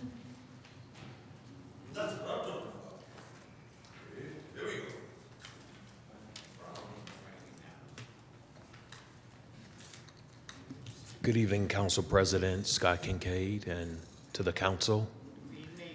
Happy New Year. It's been a long time since I've seen most of you, and it's nice seeing you again. Good evening, Greg. I really struggled about whether I wanted to come here and speak. I intentionally have kept away for over a whole year, intentionally. And the reason why I haven't said anything intentionally is because I fundamentally do believe that if we would have had the right emergency manager who was willing to work with the elected officials here in the city of Flint, that really we could have done some great things for the city. I believe that. And so my decision was to be quiet and to allow the emergency manager an opportunity to demonstrate to the community that what the governor envisioned, which I never believed was true, but I'm not a perfect person, and it is possible that because I don't believe it, don't mean that it can't happen. So it was my hope that what the governor envisioned could be implemented in the city of Flint, and that an emergency manager working with elected officials could achieve some really outstanding things for the community.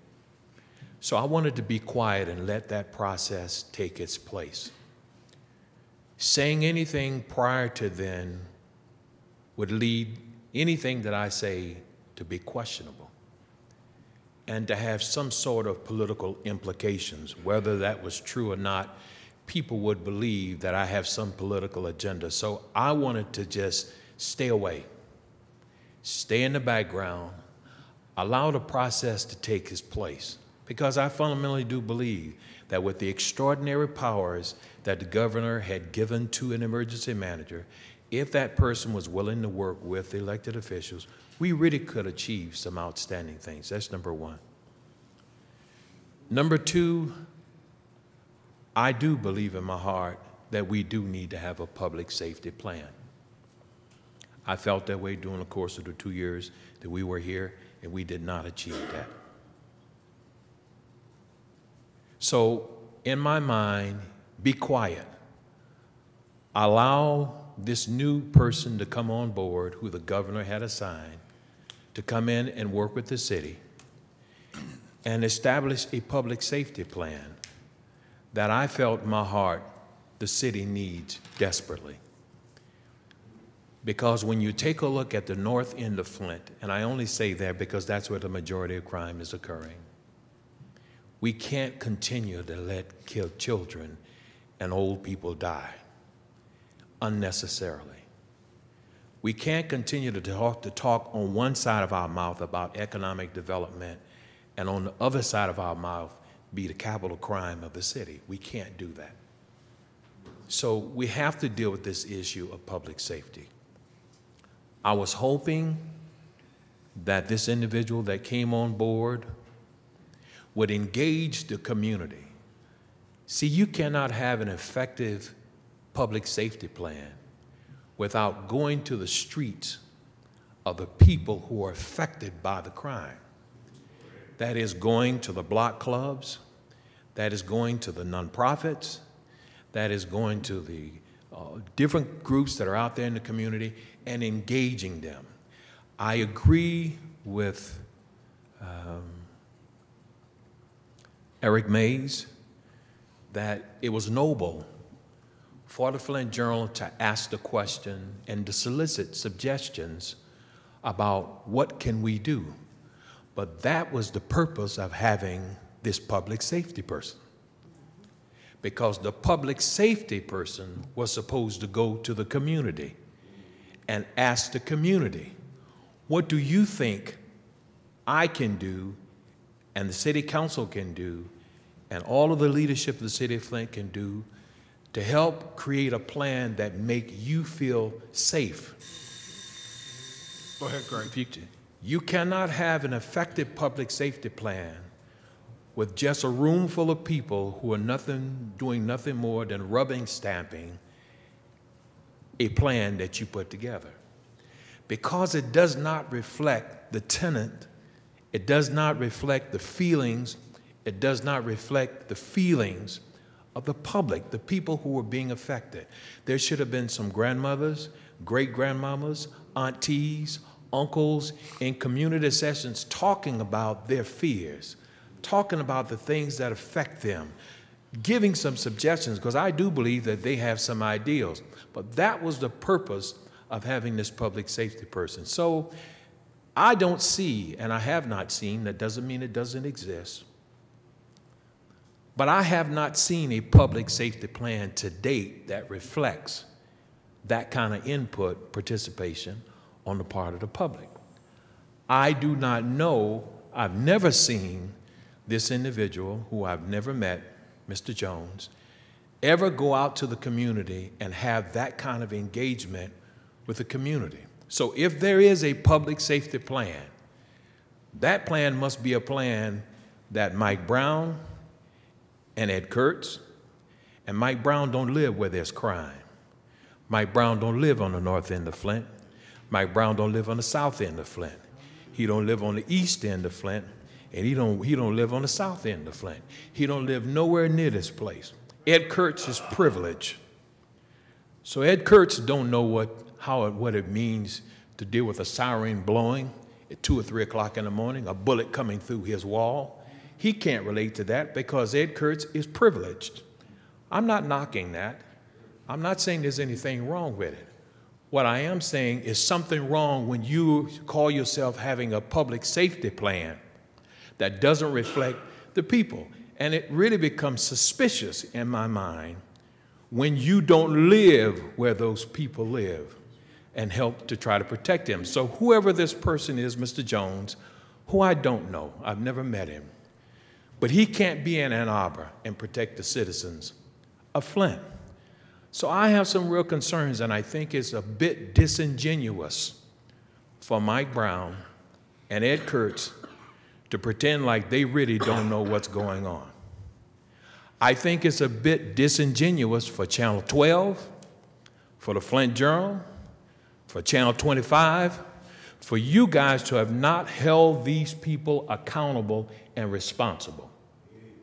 You have a civic responsibility, Channel 12, Flint Journal, and Channel 5, to ask the tough questions of these individuals. The elected officials cannot ask those questions, but you can ask those questions and hold Mike Brown and Ed Kurtz accountable. Because in many cases, it's some of your relatives that live in these communities who could one day conceivably get shot, get killed. And if they do, what are you going to do then? You have not held them responsible. You have not held them accountable. Now, here's the part that bothers me more, and I'll close. Thank you. I don't believe that the reason why there's a public safety millage, that it was intended to protect you.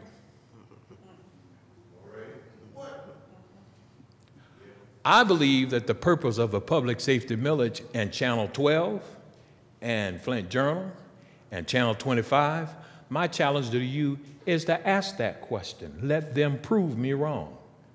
I don't believe that the reason why there's a public safety millage is to protect the people of the city of Flint. I believe that there is a motive on the part of the emergency manager and the city administrator to increase those taxes so that they can balance the budget on the backs of poor people and the middle class of this city. Now, I could be wrong, and if I am wrong, I'll be the first one to say I apologize. But show me a public safety plan that shows and proves me different. Bring to City Council a public safety plan, and the Flint Journal and Channel 25 and Channel 12, you need to ask the emergency manager and you need to ask the city administrator, provide you with a public safety plan that you can review and take a look at and ask them the question, who participated in this public safety plan? How did you arrive at these strategies? Was the Flint Police Department and the Flint Fire Department involved? Was City Council? You need to ask those questions, because here's what I really do believe. I could be wrong. I'm just a citizen. I believe that someone come up with this ingenious ideal that they need to balance a budget and impress the governor that they're willing to balance the budget on the backs of poor people. So, Council President, can you please tell me what is the amount of that millage on an annual basis? 5.3 million. So if you take 5,300,000, I'm just, please take notes, Channel 12 and 25 and Flint Journal, okay? If you take $5.3 million and you multiply it times 3, or either 4, what is the amount of the deficit we have? It'll be close to 20 million when it comes out. Okay, so add the numbers, because here's what I don't see. I don't see a public safety plan that shows how many additional police officers that's going to be hired on the north end of Flint to deal with crime. I don't see that. I mean, I could be wrong. I don't see nothing there that shows how they're going to protect the east side of the city of Flint. I don't see how they're going to protect the north side or the south side. They have not delivered a plan to you yet that shows you that, and here's why.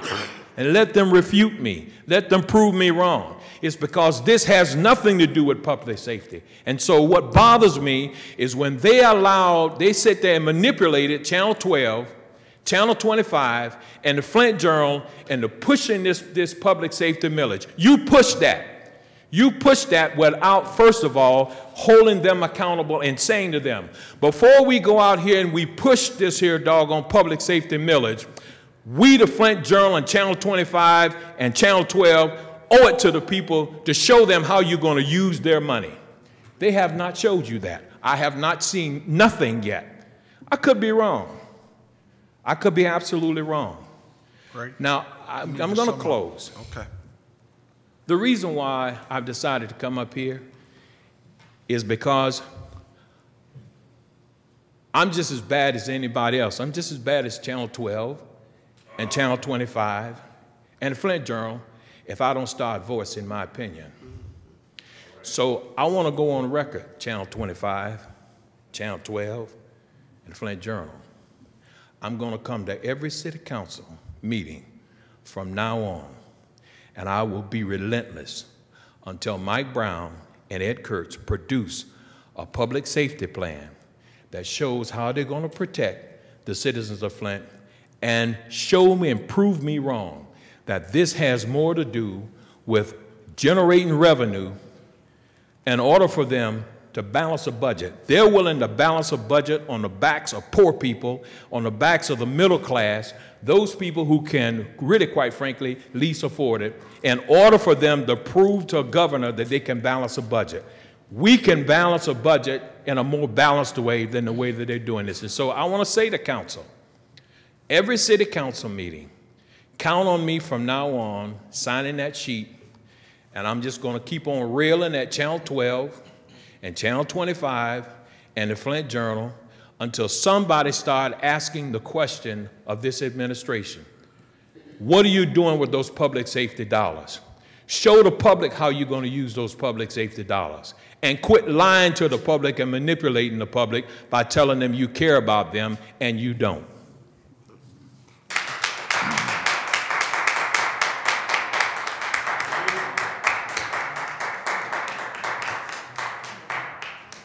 Thank you, Mr. Eason, and you and some others have raised the issue of the deficit for the city of Flint. And I think everyone here knows that I've been saying that the deficit of the city of Flint is going to double under the emergency manager law. The audit will probably be revealed sometime this week. And hopefully it'll be presented to the city council at the next meeting. Preliminary numbers and indications that Councilman Freeman and I have seen and have gotten feedback from indicate that the deficit for the city of Flint is going to be somewhere around $19.3 million, somewhere in that range. So it's more than doubled under the emergency manager law. So, you know, the audit will be out. It's done, it's completed. We haven't seen it yet. Normally, this time of year, Platt Moran would be up here presenting to the council and to the community the audit for the city of Flint. And we're going to request that they come at our next meeting, but don't be surprised if the deficit for the city of Flint ranges somewhere around $19 million. Thank you. Councilwoman Poplar. Thank you, Mr. President. I would request that the council sends Pastor Stokes a letter and ask him, can he come to the next council meeting and give us an update on his committee that Mike Brown formed that was overlooking the police millage and how the monies were going to be spent.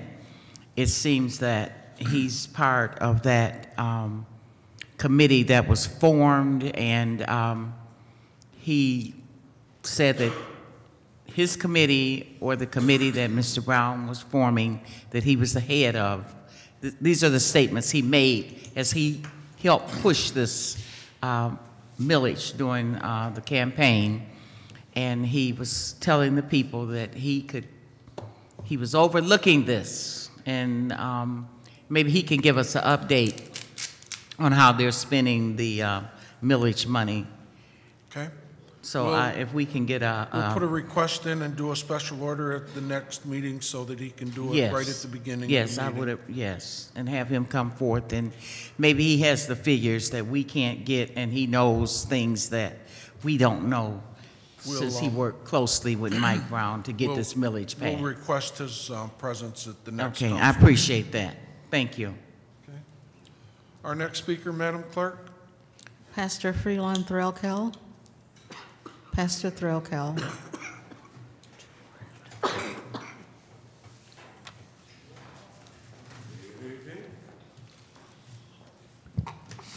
Good evening. Good evening to the chairman and to the board, to the council. Happy New Year. Happy New Year to you.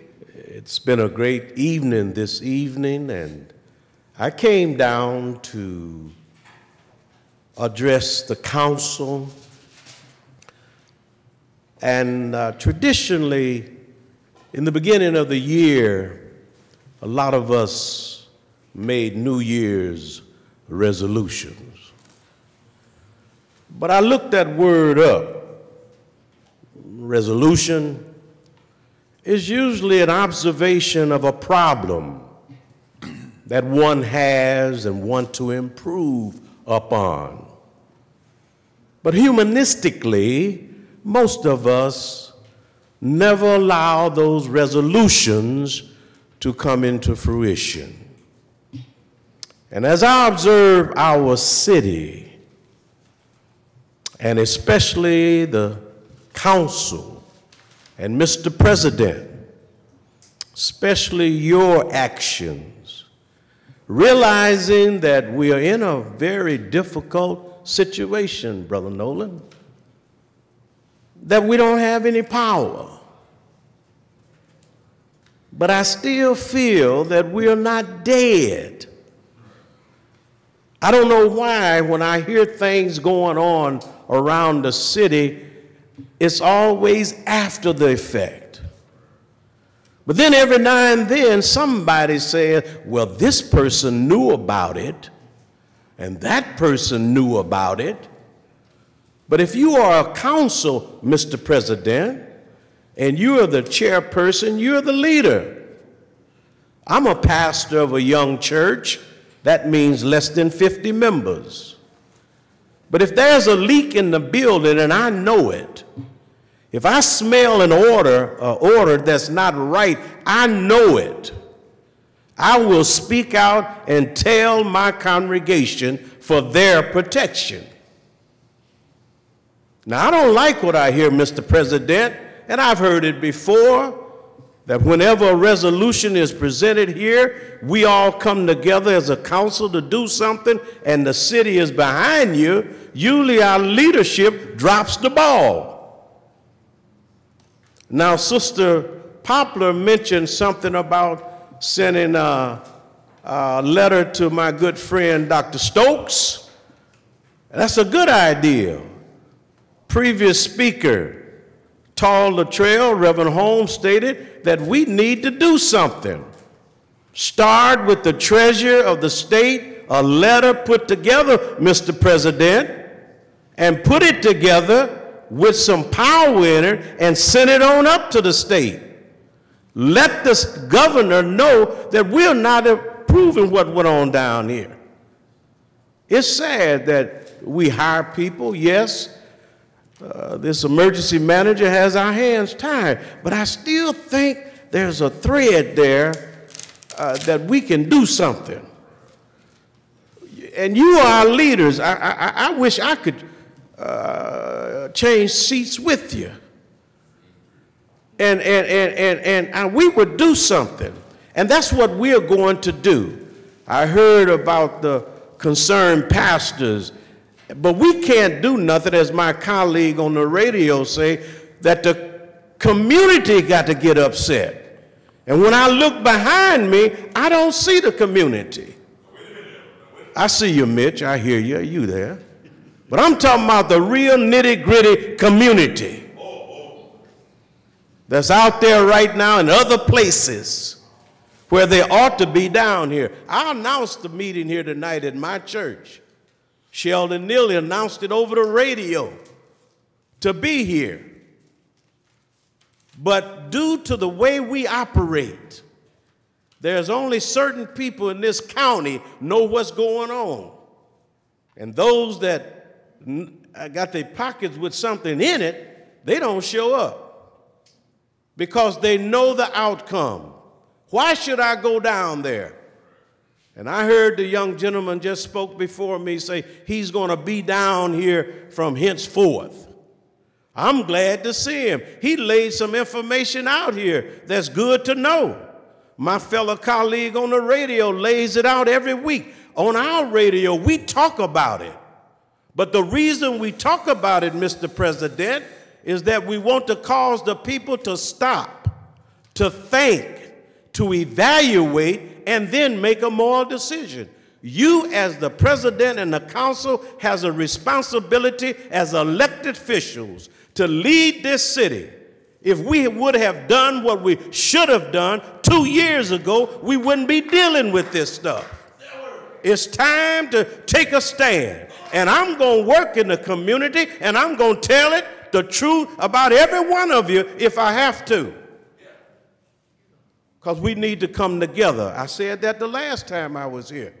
Freeman, Poplar, all of y'all, Lawler, and that other fellow who's not here need to be here.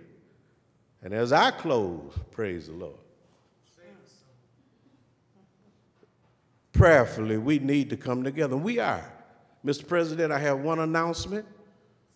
This coming Saturday, January the 19th, we're celebrating Dr. King. The citywide, Dr. King died for all people. We'll be at First Trinity right over here at the corner at 10:30 a.m. in the morning, this coming Saturday. We're going to march down to the county building. We're going to pray, sing. We're going to the county jail building, pray and sing. Then we're going to come across the street here to the city hall, and we're going to pray and sing.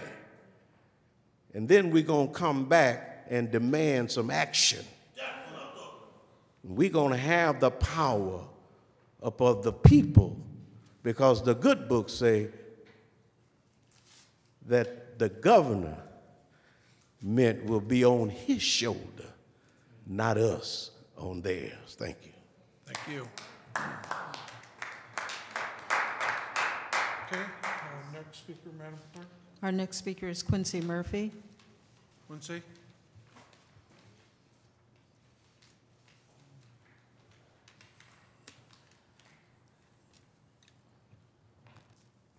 Good evening. Good evening. My name is Quincy Murphy, and my heart is very heavy tonight because of the crime and the violence in our city. A majority black folks getting killed, and the statistics of the murder rate is almost, I felt like it was a race to beat the mark last year. And I just didn't like how I kept seeing in the media how, okay, we almost at our, like, okay, the drum major, they was beating the drums trying to, and these are our black folks that's dying, these people that look like me. And I just find I think it's criminal to have people in position that's appointed to deal with safety, and you got crime like it is in the city of Flint and majority African-American people. I think it's an institutionalized racism being placed into our black communities because, first of all, we don't manufacture guns. We don't make them. All of these different type of drugs, you got people on 6 and 7 different type of drugs. We're not addressing the root cause of the problem. And we keep hearing all of this. We need a public safety director and a police chief and all that, but they still not addressing the crime issue. So I really think that they need to go back to the drawing table, and if the governor won't do it, I think we need to go over to Governor here and go to the U.S. Department of Justice to find out and investigate what is going on. Why is it so much crime going on in our city of Flint and we not addressing it like that? I just think that the police chief and the director, he already resigned. I think the police chief need to follow him. I just think he need to pack up, leave, and go somewhere else because we don't feel safe in our community. I was listening to my pastor. He happened to be at the church the other day when someone got shot inside of a church. It may not affect y'all home or y'all family, but that's somebody's family that got affected. And I think the buck stopped when somebody got killed in a church. And I think we all should be in outrage as leaders that this has happened, and we should call for action for the police chief to resign. Not that I dislike him or nothing, but I don't feel comfortable with him serving as police chief over our city, with being the most violent city in the, across this nation. And we got 66 last year and 66 in 2010. Was this up under his watch, both statistics? I think he need to leave. I'm quite sure it's a lot of more other people that feel like me. We don't feel comfortable with him being our police chief, and I think he should get to stepping. So I think you guys should send a letter, draft a letter, make a motion tonight that y'all ask for his resignation, for him to get up out of there. Because he's not serving us no good being the police chief with the 4 or 5 already. This 2013. It's just too many. So hopefully you guys will get together and send a letter down there to them or to somebody. We need to do some type of investigation to figure out what is going on with the crime in the city of Flint. Not just who we got appointed as the police chief or the police director. We need to figure out why does crime keep on repeating itself in the city of Flint year after year after year. We go through the same old road. Crime, who getting killed? Somebody done got killed. It's almost like we done got desensitized. The pastor, Herbert Hart, came and spoke before you guys right at this podium, and he ended up being a victim of being murdered in front of my house. This stuff has not just happened today. These pleas that we out here pleading has not just started yesterday. It's been like this. It's been like this for some years. That's why it's going to take some years to deal with it. And I don't think we should start by keeping the people in position to deal with crime that's dealing with crime. I just think that they need to go back to the drawing table. Whatever they came up with when they brought this governor to have this private meeting to talk about crime, where was we at we need to have a public hearing just to deal with. Why don't you guys make a motion tonight to have a public hearing so that we can discuss and deal strictly with crime, nothing else. And y'all hear the plea of all of these different families who done lost family members that still got unsolved murders out there, or people that still murdering people that's out there on the street. It's ridiculous. I came here tonight for something else, but then my heart just got heavy after I got to listen to all the different speakers. But we really need to deal with this. Today, I want to kind of change the subject. Over the holiday, I've been working on a $20 million proposal for the city of Flint to do some urban transformation development. And I met with Brian Northern. I briefly met with Jackie Poplar, and we're doing a presentation on Black History Month. We're going to bring this plan out February 1st at Bethlehem Temple Church. So by the next meeting, I'll be able to give you guys some more detail, because we're coming up with, I'm solution driven. So even though I'm fussing, I'm still coming up with, I have a plan right here, and I can submit this plan to you guys tonight so that you guys can review this. And if y'all have any questions, y'all can have some questions. You may need to make some copies to submit to, give to all the council members. But we want to we want to get our young people off the streets. We want to save our young people. We don't think $5.3 million should have just went to police officers. We think it should have been diversified.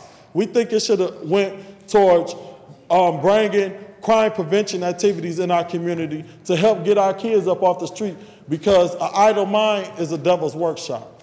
So when I close, I just ask y'all to Earl, you go have a seat, please. yeah. Listen to this, sir. Have a seat. February, Black History Month, you up. It's January. Thank you. Sir, but you might have to get it to the secretary. Can you hurry it up? in closing, today this summer I've been cutting Dewey Park for free. No, wasn't getting paid, but before then it was contracted out to other people. They got paid. Parks and Recreation got paid. The lawnmower that they was using, I got one raggedy lawnmower trying to save the world, and the lawnmower that we could have kept and they could have donated to groups like us to maintain the park. I went and chased it down today at the on Boulevard Drive at the where the old Parks and Recreation place. The lawnmower that we used to cut the parks that they ain't been cutting, and had I not cut, they wouldn't have been cut park for free. No, wasn't getting paid, but before then, it was contracted out to other people. They got paid. Parks and Recreation got paid. The lawnmower that they was using, I got one raggedy lawnmower trying to save the world, and the lawnmower that we could have kept, and they could have donated to groups like us to maintain the park. I went and chased it down today at the on Boulevard Drive at the where the old Parks and Recreation place. The lawnmower that we used to cut the parks that they ain't been cutting, and had I not cut, they wouldn't have been cut. They got it up for auction, and within 24 hours, it's going up for auction. Why can't we negotiate and they find some money tonight within these next 24 hours that they close this auction and buy this lawnmower back and give it back to groups like us that's working in the neighborhood, so we won't be having to worry about how we go maintain our parks. They already ain't got no money, so you mean to tell me you go sell the equipment that we could use to maintain the parks? Okay, y'all didn't give me no money for cutting the parks this year. Well, donate the equipment to us so we can keep it up. Because regardless of whatever the situation is, we still gonna be out here trying to maintain these parks. Mr. Murphy, please sum up. Thank you. Thank you. Our next and last speaker this evening. Alex Harris is our last speaker.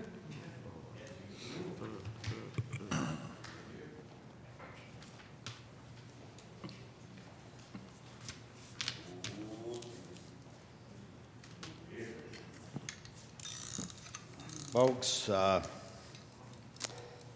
funny for me to be saying let's cut through the hyperbole and the emotion, but lest anyone think that I collaborated with my old friend, the former city administrator. In fact, I was prepared to give a few of the facts as I know them. I'm sure you know them, Mr. Council President, and a few others on City Council. But unfortunately, Mr. Eason departed the scene. We recently passed the 6 mil police millage. It was right there on the ballot saying you were appropriating $5,300,000 and some $1,000 when you considered the worthiness of the millage. It, of course, passed overwhelmingly, I believe, with a lot of the folks naively believing that the city would actually use that money for the intended purpose. I and a few of my associates met with the city administrator or the czar, whatever. What is his title now? I don't know what it is. It's changed so many times. But anyway, Mr. Brown was gracious enough to meet with myself and a few others, along with the police chief and the now departed, recently departed public safety director. It was already publicly known by at least some, but the city administrator, whatever Mr. Brown is, I'll just say Mr. Brown. Mr. Brown reiterated the intention that they would hire 10 police officers. So what does that mean when you have $5.3 something million appropriated by tax revenue, by citizens' belief that that's going to work in the fight against crime? What that means is less than 20% of the money is going to be appropriated for the intended purpose. What it means is probably closer to 16, 17%, depending on exactly how much additional monies are spent beyond police officers, but there was no indication that there was going to be. So what Mr. Eason was suggesting, and again, he and I haven't spoken in over a year, so there was no collaboration. It was ironic. He sort of, I thought maybe he was looking over my notes as I was scrolling them down well before. But The bottom line, folks, is that there is every reason to believe, because Mr. Brown never made it clear to me or anyone I've talked to, that 4.5 million additional, we'll say a little over $4 million additional dollars, it's going to be in some sort of safe house or some escrow account where it's going to be used wisely by the city to fight crime going forward. Of course, there was the mention that, you know, depreciating tax base and the revenue expectations would not be as lofty in the years to come. Well, that's true to a certain extent, but not to this overwhelming extent where more than 80% of the monies would be unspent, at least in the first year. As well, there's a couple grants that apparently are open or up in the air in the next few years that potentially they need to use money for those if they don't get refinanced. Anyway, let me cut right to it. You mentioned, Mr. Council President, 4 murders. I extrapolated that out. We're on pace for 104 murders. I remember the day, and in fact it was common for many years, and you know that, and many of you know that really there weren't homicides in the city of Flint during the winter, or very few, that most of the homicides come in the warm weather. In fact, it was commonplace that most years homicides didn't begin to accrue in the city of Flint until March or even April. But now, as I said, we have 4. We had 66 last year. 2 years ago, we had 66. These are far and away records never before seen. I'll try to move it along. But here's where I'm coming from. That we have really not adapted any effective program. The voters went ahead and approved this massive millage. We're now at the cap, ladies and gentlemen. We can't be taxed any further. City of Flint is taxed to the max. And along with the over 110% increase in water rates in the last 1.5 to 2 years, I don't know where we're going to get more revenue. But here we are going to squander, apparently, the opportunity to vigorously, when the electorate approved, when the voters approved this massive millage, we're going to squander the opportunity to hire sufficient numbers of police officers. When we brought on this Mr. Barnett Jones at his 125 or 135,000, we had already gutted the police department down to less than 120, I believe. So our priorities are so screwed up. But let me just wrap up with a couple things I've said before. Extrapolate it out. Ladies and gentlemen, if we had, and this is per capita, our homicide rate per capita, if New York City had the same homicide rate per capita based on the number of citizens that Flint has, we'd be at over 5,200 murders in the year. 5,200. Chicago, it'd be something like 3,800. Do you think that the national government would tolerate such numbers in those cities? We'd recall a division back from Afghanistan to fight the issue. When you say a lack of transparency, the lack of public disclosure, and I applaud you for constantly mentioning how the deficit has grown. And there's every reason to believe, as you may have intimated, as Mr. Eason intimated, and I've said before, there's every reason to believe this money will be used to subsidize the over-excess, the overspending in other areas of city government. In other words, to deal with the deficit and not with public safety, as the citizens believed they were voting for. And just very quickly, in relation to Mr. Jones, when you mentioned correctly, Councilman Freeman, that Mott Foundation funded, I'd only ask, after reading that apparently he had a city car, perhaps other benefits, if they were financed with city tax dollars. if they were, if city tax dollars at any level were used. My question would be, why would you not, beyond demanding in the strongest terms, rejecting Barnett Jones for any other employment in the city of Flint, as Mr. Brown's intimated his desire to possibly use him, or this caveat that the public relations guy suggested, that they may entertain the idea of using him further? But if applicable, as far as spending city tax dollars, whether resources with a city automobile or gas mileage or otherwise, why would you not forward a criminal complaint to the prosecutor's office? Forward a criminal complaint to the prosecutor's office demanding prosecution of someone who basically embezzled from the city of Flint. Anyway, I'll just wrap up with the idea, great Mr. Eason comes with an impassioned plea. Things, when you said others, I felt like you should have just said Alex Harris and one or two other people that mentioned these things. I've specifically brought these things forward. A few of you are on top of these things, maybe more than a few. But the fact is that you guys need to take a more vigorous role.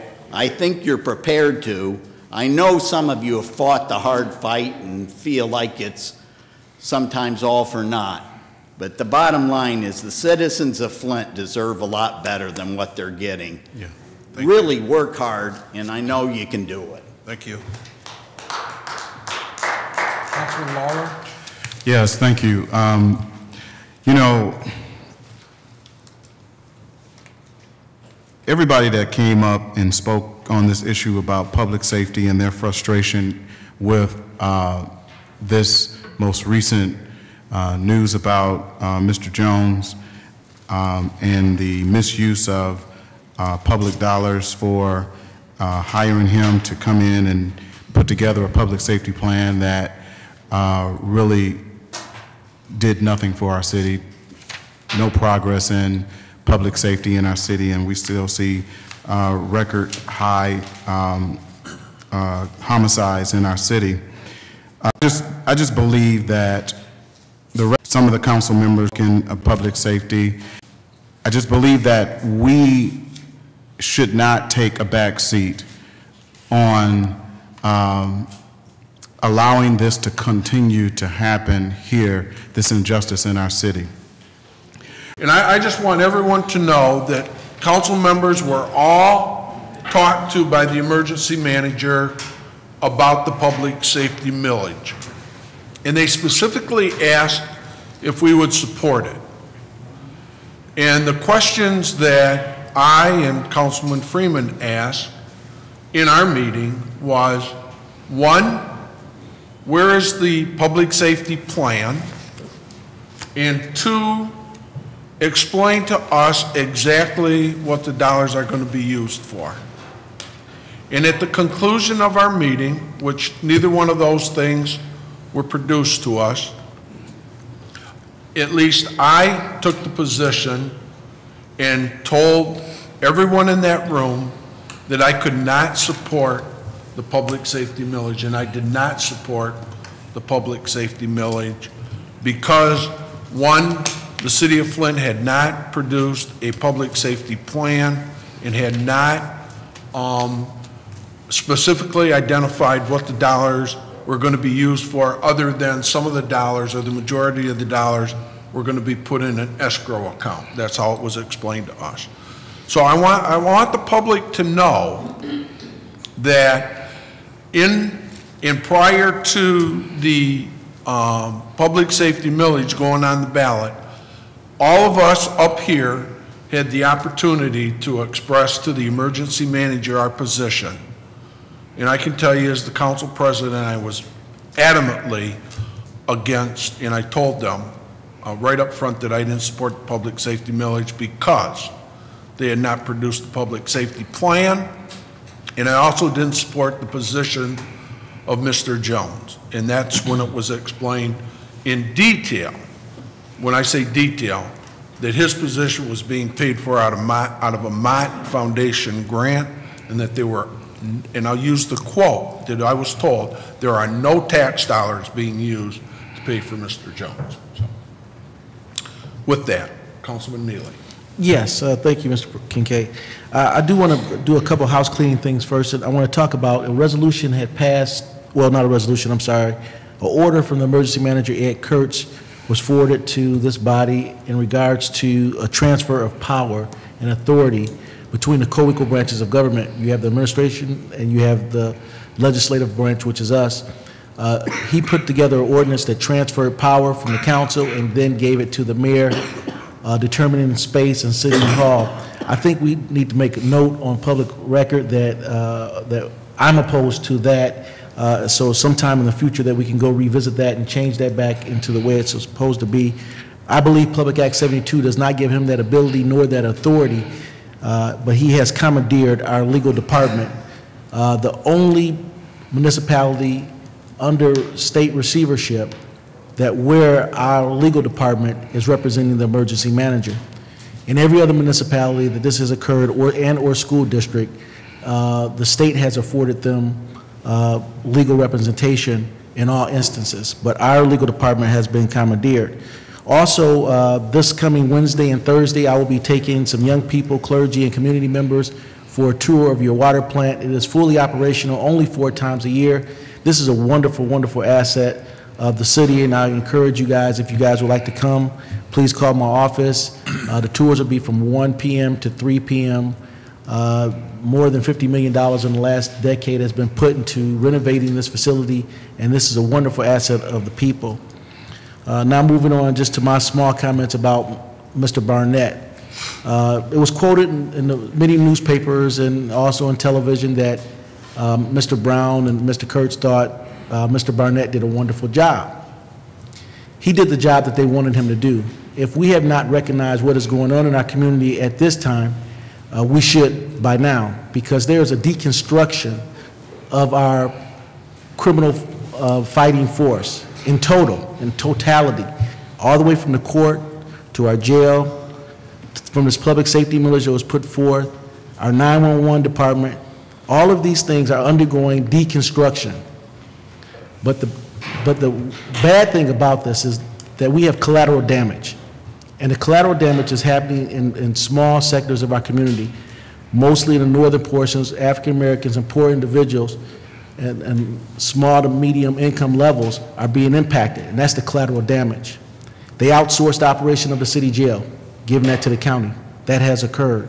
They went forth and fooled the public to engage and vote for a public safety millage, which they have not implemented a plan to utilize for the safety of the public. It has not happened yet. The court systems, the 68th District Court, which represents the city of Flint, 67th represents the more out-county area.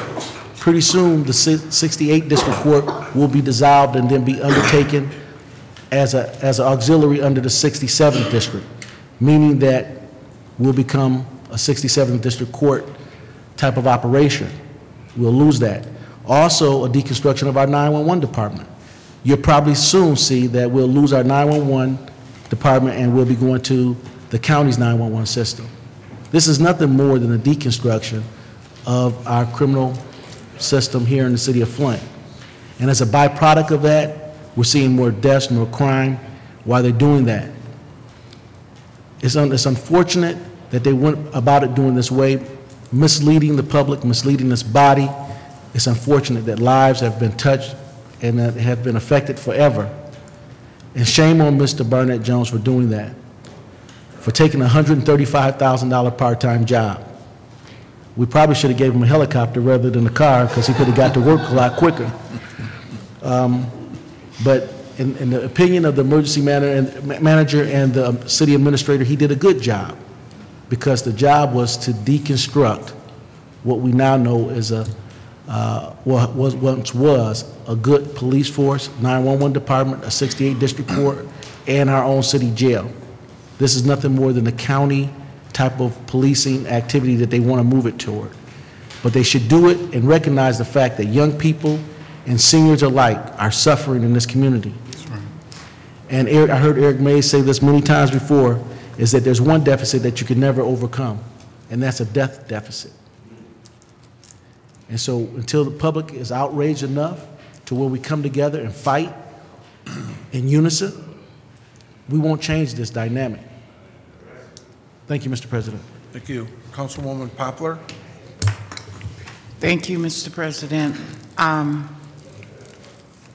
We are having meetings all over the city. We're meeting on every corner. We're praying in every church. The city of Flint has a problem that's a disease, and it's a disease of the mind. When we figure out a cure for the mindset of the people of the city of Flint that are involved with these crimes, then they will stop. We have got to start at the home. The home is number one. Now, when we engage in these meetings, we find ourselves preaching to the choir, because the ones that attend the meetings are not the ones that's committing the crime. So one must find out how to get the criminal or the potential criminal to the meeting to help them, because they're the ones with the disease. I spoke to a young man down the street from me, and he proceeded to tell me, he said, "How you doing today?" I said, "Fine, how you doing?" He said, "I might not see you tomorrow." I said, "Oh, you moving?" He said, "No, I might be dead tomorrow." I said, "Why would you say that? Is somebody after you?" He said, "No, nobody's after me. But that's the way we think, Miss Poplar, that we're not going to live till tomorrow. So we wind up, if somebody do something to us, we going to get them because they going to get us. But we got to change the mindset and get back to the home. If these two things don't coincide with each other, then this is going to continually go on and on, because these murders are retaliation. Every murderer that has committed a murder has told somebody. So that somebody needs to be trying to tell whoever can stop this person, but that's not happening. Then they take the murderer after the murderer has committed the murder, and you allow them to come in your home. The young man that committed the murder on Saturday, they're looking for him. Somebody took him in. Somebody took him in. Somebody took him in. And we continually take our loved ones in that have committed. So whatever meetings we decide to have with the public, I would suggest that you get off your duffs and go find the real people and bring them up in this chamber that you can help. Because that's the only way we're gonna stop this. We can't keep preaching to the choir. And that's what we get. We get the choir in here and we preach to them. We gotta, the ones that have the disease, those are the ones, they have gotta be helped. That's where we gotta start at. So whatever meetings we wanna have up in this chamber, fine with me. But make sure you get the real people that need the real help and not the choirs with the robes on. Thank you, Mr. President. Yeah, Scott, yeah. Councilman Nolden? You know, one of the things that I think that we have to do as a community, we can't be afraid or intimidated by the young people. Just because they might wear saggy pants, hair might be braided. A lot of times, all they want somebody to do is to listen to them. One of the ways that I'm doing that, I volunteer and I open up Burston. I've been doing it since June. Burston had been closed for basketball and the building, period, for about a year or so. By me opening up the building and being able to talk to these folks, I'm starting to reach some of them. And some of them boys that come down there, they some arch criminals. And I know it. But because I talk to them, they know me, I get to know them, I'm able to maybe change their mindsets a little bit about going out and doing something that would be counterproductive. You know, I look at it like this. I open that gym up for 2 or 3 hours, and for those 2 or 3 hours, we know that nothing is going to happen in that community. And a lot of times, because they're down there playing basketball or lifting weights or whatever they might be doing there, they're usually tired. So at the end of the night, we know they're gonna go home and take a shower or whatever, get something to eat, and they're gonna go to sleep. So we know that those 30, 35 or whatever are not gonna be involved in no crime. But one thing that we have to do as a community, we can't be scared of these kids and these young folks out there. You gotta talk to them. You know, you have to be cautious, you know, but if you start communicating with them and they know that you're sincere about listening to them, you would start to change the mindsets of these folks. But that's the only way that that's going to happen. You cannot be afraid of them. And I've said it before, I go into neighborhoods and I go into communities where a lot of other folks wouldn't dare to go. But I'm not afraid of them. You cannot be afraid of them. You have to make that conscious effort to talk to them, because all they want you to do is listen to them. They have problems, they have concerns, but if you can, you know, communicate with them and they start communicating with you, you'll change the mindset of them, and you wouldn't have a lot of the problems that we have. You know, I say it time and time again, one of the worst programs that they ever did away with in the city of Flint was when they took the community school directors out of the schools. Because when we had community school directors, they had a pulse of what was going on in the neighborhoods. They came and started working about 11 in the afternoon. They did the lunch program, and they stayed till late in the evening. When we had those programs, we didn't have the gang problems. We didn't have all this killing and stuff that was going on, because they knew what was going on in the neighborhoods, and they could actually stop it before a problem became a bigger problem. So that's what we have to do. We have to start to being able to communicate with these young folks, and once we start to do that, we'll start to see a change in this community. That's the only way that it's going to happen.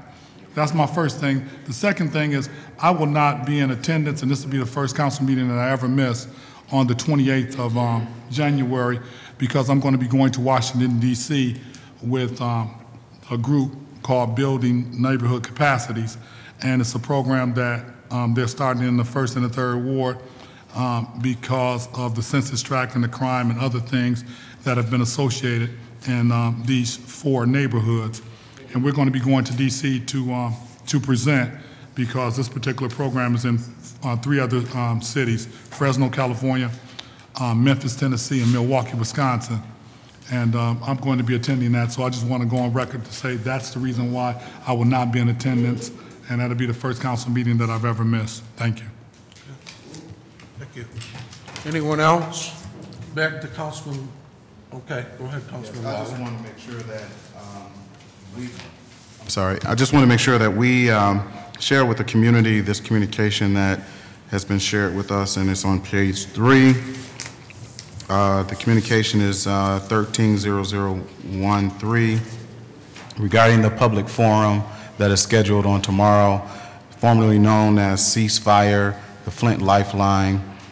Meeting will be occurring tomorrow, Community Forum for Public Safety, and that is from 6 to 8 p.m.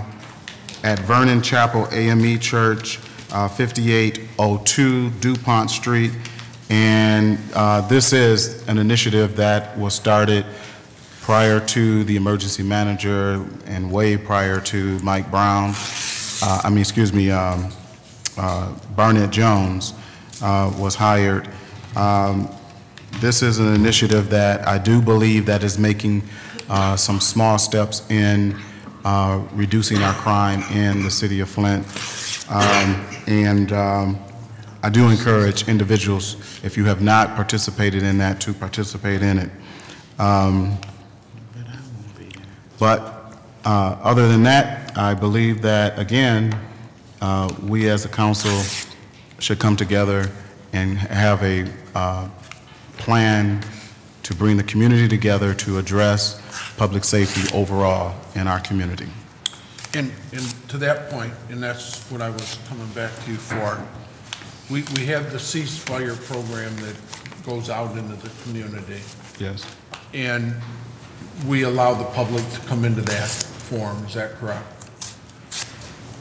Would it be beneficial to have that ceasefire program come here to the city council chambers since it's already developed and does outreach, rather than us just calling a meeting and putting it out to the community? This way it would be more meaningful because this program's in place and it's already doing outreach. And you're a part of the ceasefire.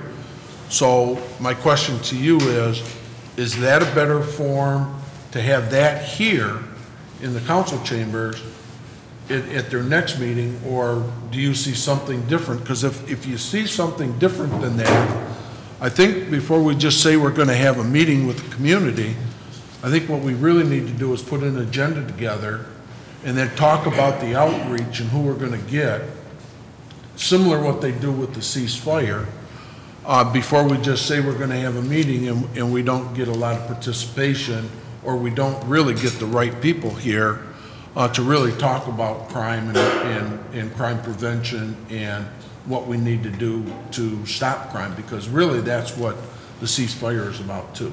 Correct. But I think the ceasefire is addressing it from a different standpoint, where currently we have problems with the current administration in the mismanagement of funds for Barnett Jones. I think the council and the public is saying something different to the most current event of the investigation that needs to occur with the mismanagement of those funds, and that an investigation would occur to see how Mr. Jones actually utilized city resources. And to your point, you know, and I understand that. We don't have investigative powers. At least the emergency manager is not going to allow the people to give us that information because it's financial. I agree. You see what I'm saying? I agree, but I'm like the public. I don't think that we should take a helpless stance or a silent stance to the things that are happening here in the city. So what I'm saying is that we take it further than this administration. I know we're sending a letter to the governor, right? But maybe we can come together as a committee and then, or establish a small committee that can set an agenda to address the public about really what actions we will take or we can take to address these issues that are happening here now. Okay, well, why don't we do this, if you agree with it? Why don't we put a committee together? I'll serve on the committee, you serve on the committee, and maybe Jackie, BB, Josh, somebody else, so that we got 3 people on the committee, so we can actually put an agenda together and talk about outreach just before we call a meeting. I concur with you that we should do this. I just don't want to call a meeting or say we're going to do something and then it not be real beneficial, that we make sure that we can get the right people here to address the questions that we have, that we can address the public, and we can get answers. Do you see it that way, or are you seeing it different than me? Well, I see it that we take action as we, the committee, come up with and share with the other members of the council, take action on how we're going to address the current situations and conditions that are happening here in the city. Okay. And, you know, it may go further than the governor. It may go to the Department of Justice. Okay. And bringing it to their attention. Well, I'll serve on that committee with you. So you and I, you can chair the committee if you would. You and I and someone else want to serve on the committee? BB? Okay, so the three of us, and you set a time and... Well, I would appreciate it, Mr. President, if you would just take the leadership role and that you would serve as chair on that. Yeah, I'm the council president, and this is your suggestion. Yes, it's my suggestion, but... And I think it's a great suggestion, and I think that, you know, we're all going to be there, but you can chair the meeting, so we'll do that. Scott, I have a question. I'm sorry? I have a question. Yeah, go ahead. Yeah, you said the audit is due to arrive to this body sometime this week. In the leadership meetings, do they talk about how that information is going to be transmitted to this body and also the public? No. No. Yeah. So how are we going to get the audit? Are we going to be able to secure the I'm going audit? to request Plant Moran. I mean, the audit's filed with the state. Right. So I don't know that the state would give us the copies, but it normally, Plant Moran has not presented the audit to the administration, to the mayor, to Mike Brown, to Ed Kurtz. And I was told that it was going to be sometime this week.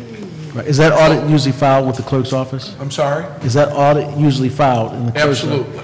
So the clerk should, well, normally, under normal circumstances. Normally done after the presentation. So when I find out, however I find out that Plant Moran has presented the audit to the city, then I'm going to be requesting that they present us with a copy of the audit, and because we paid for it.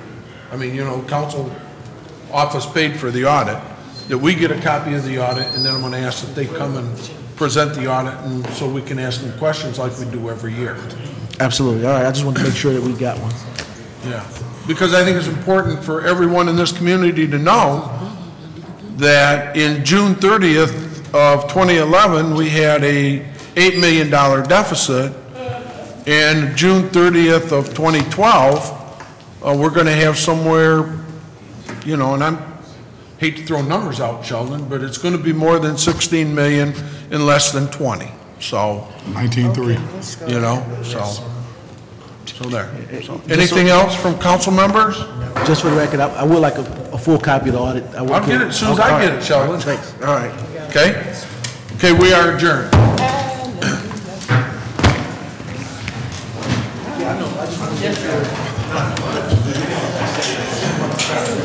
Yeah, I gotta go too. Yes, ma'am. What about after these? Okay, I'll drop it off. Yeah. Oh, yes.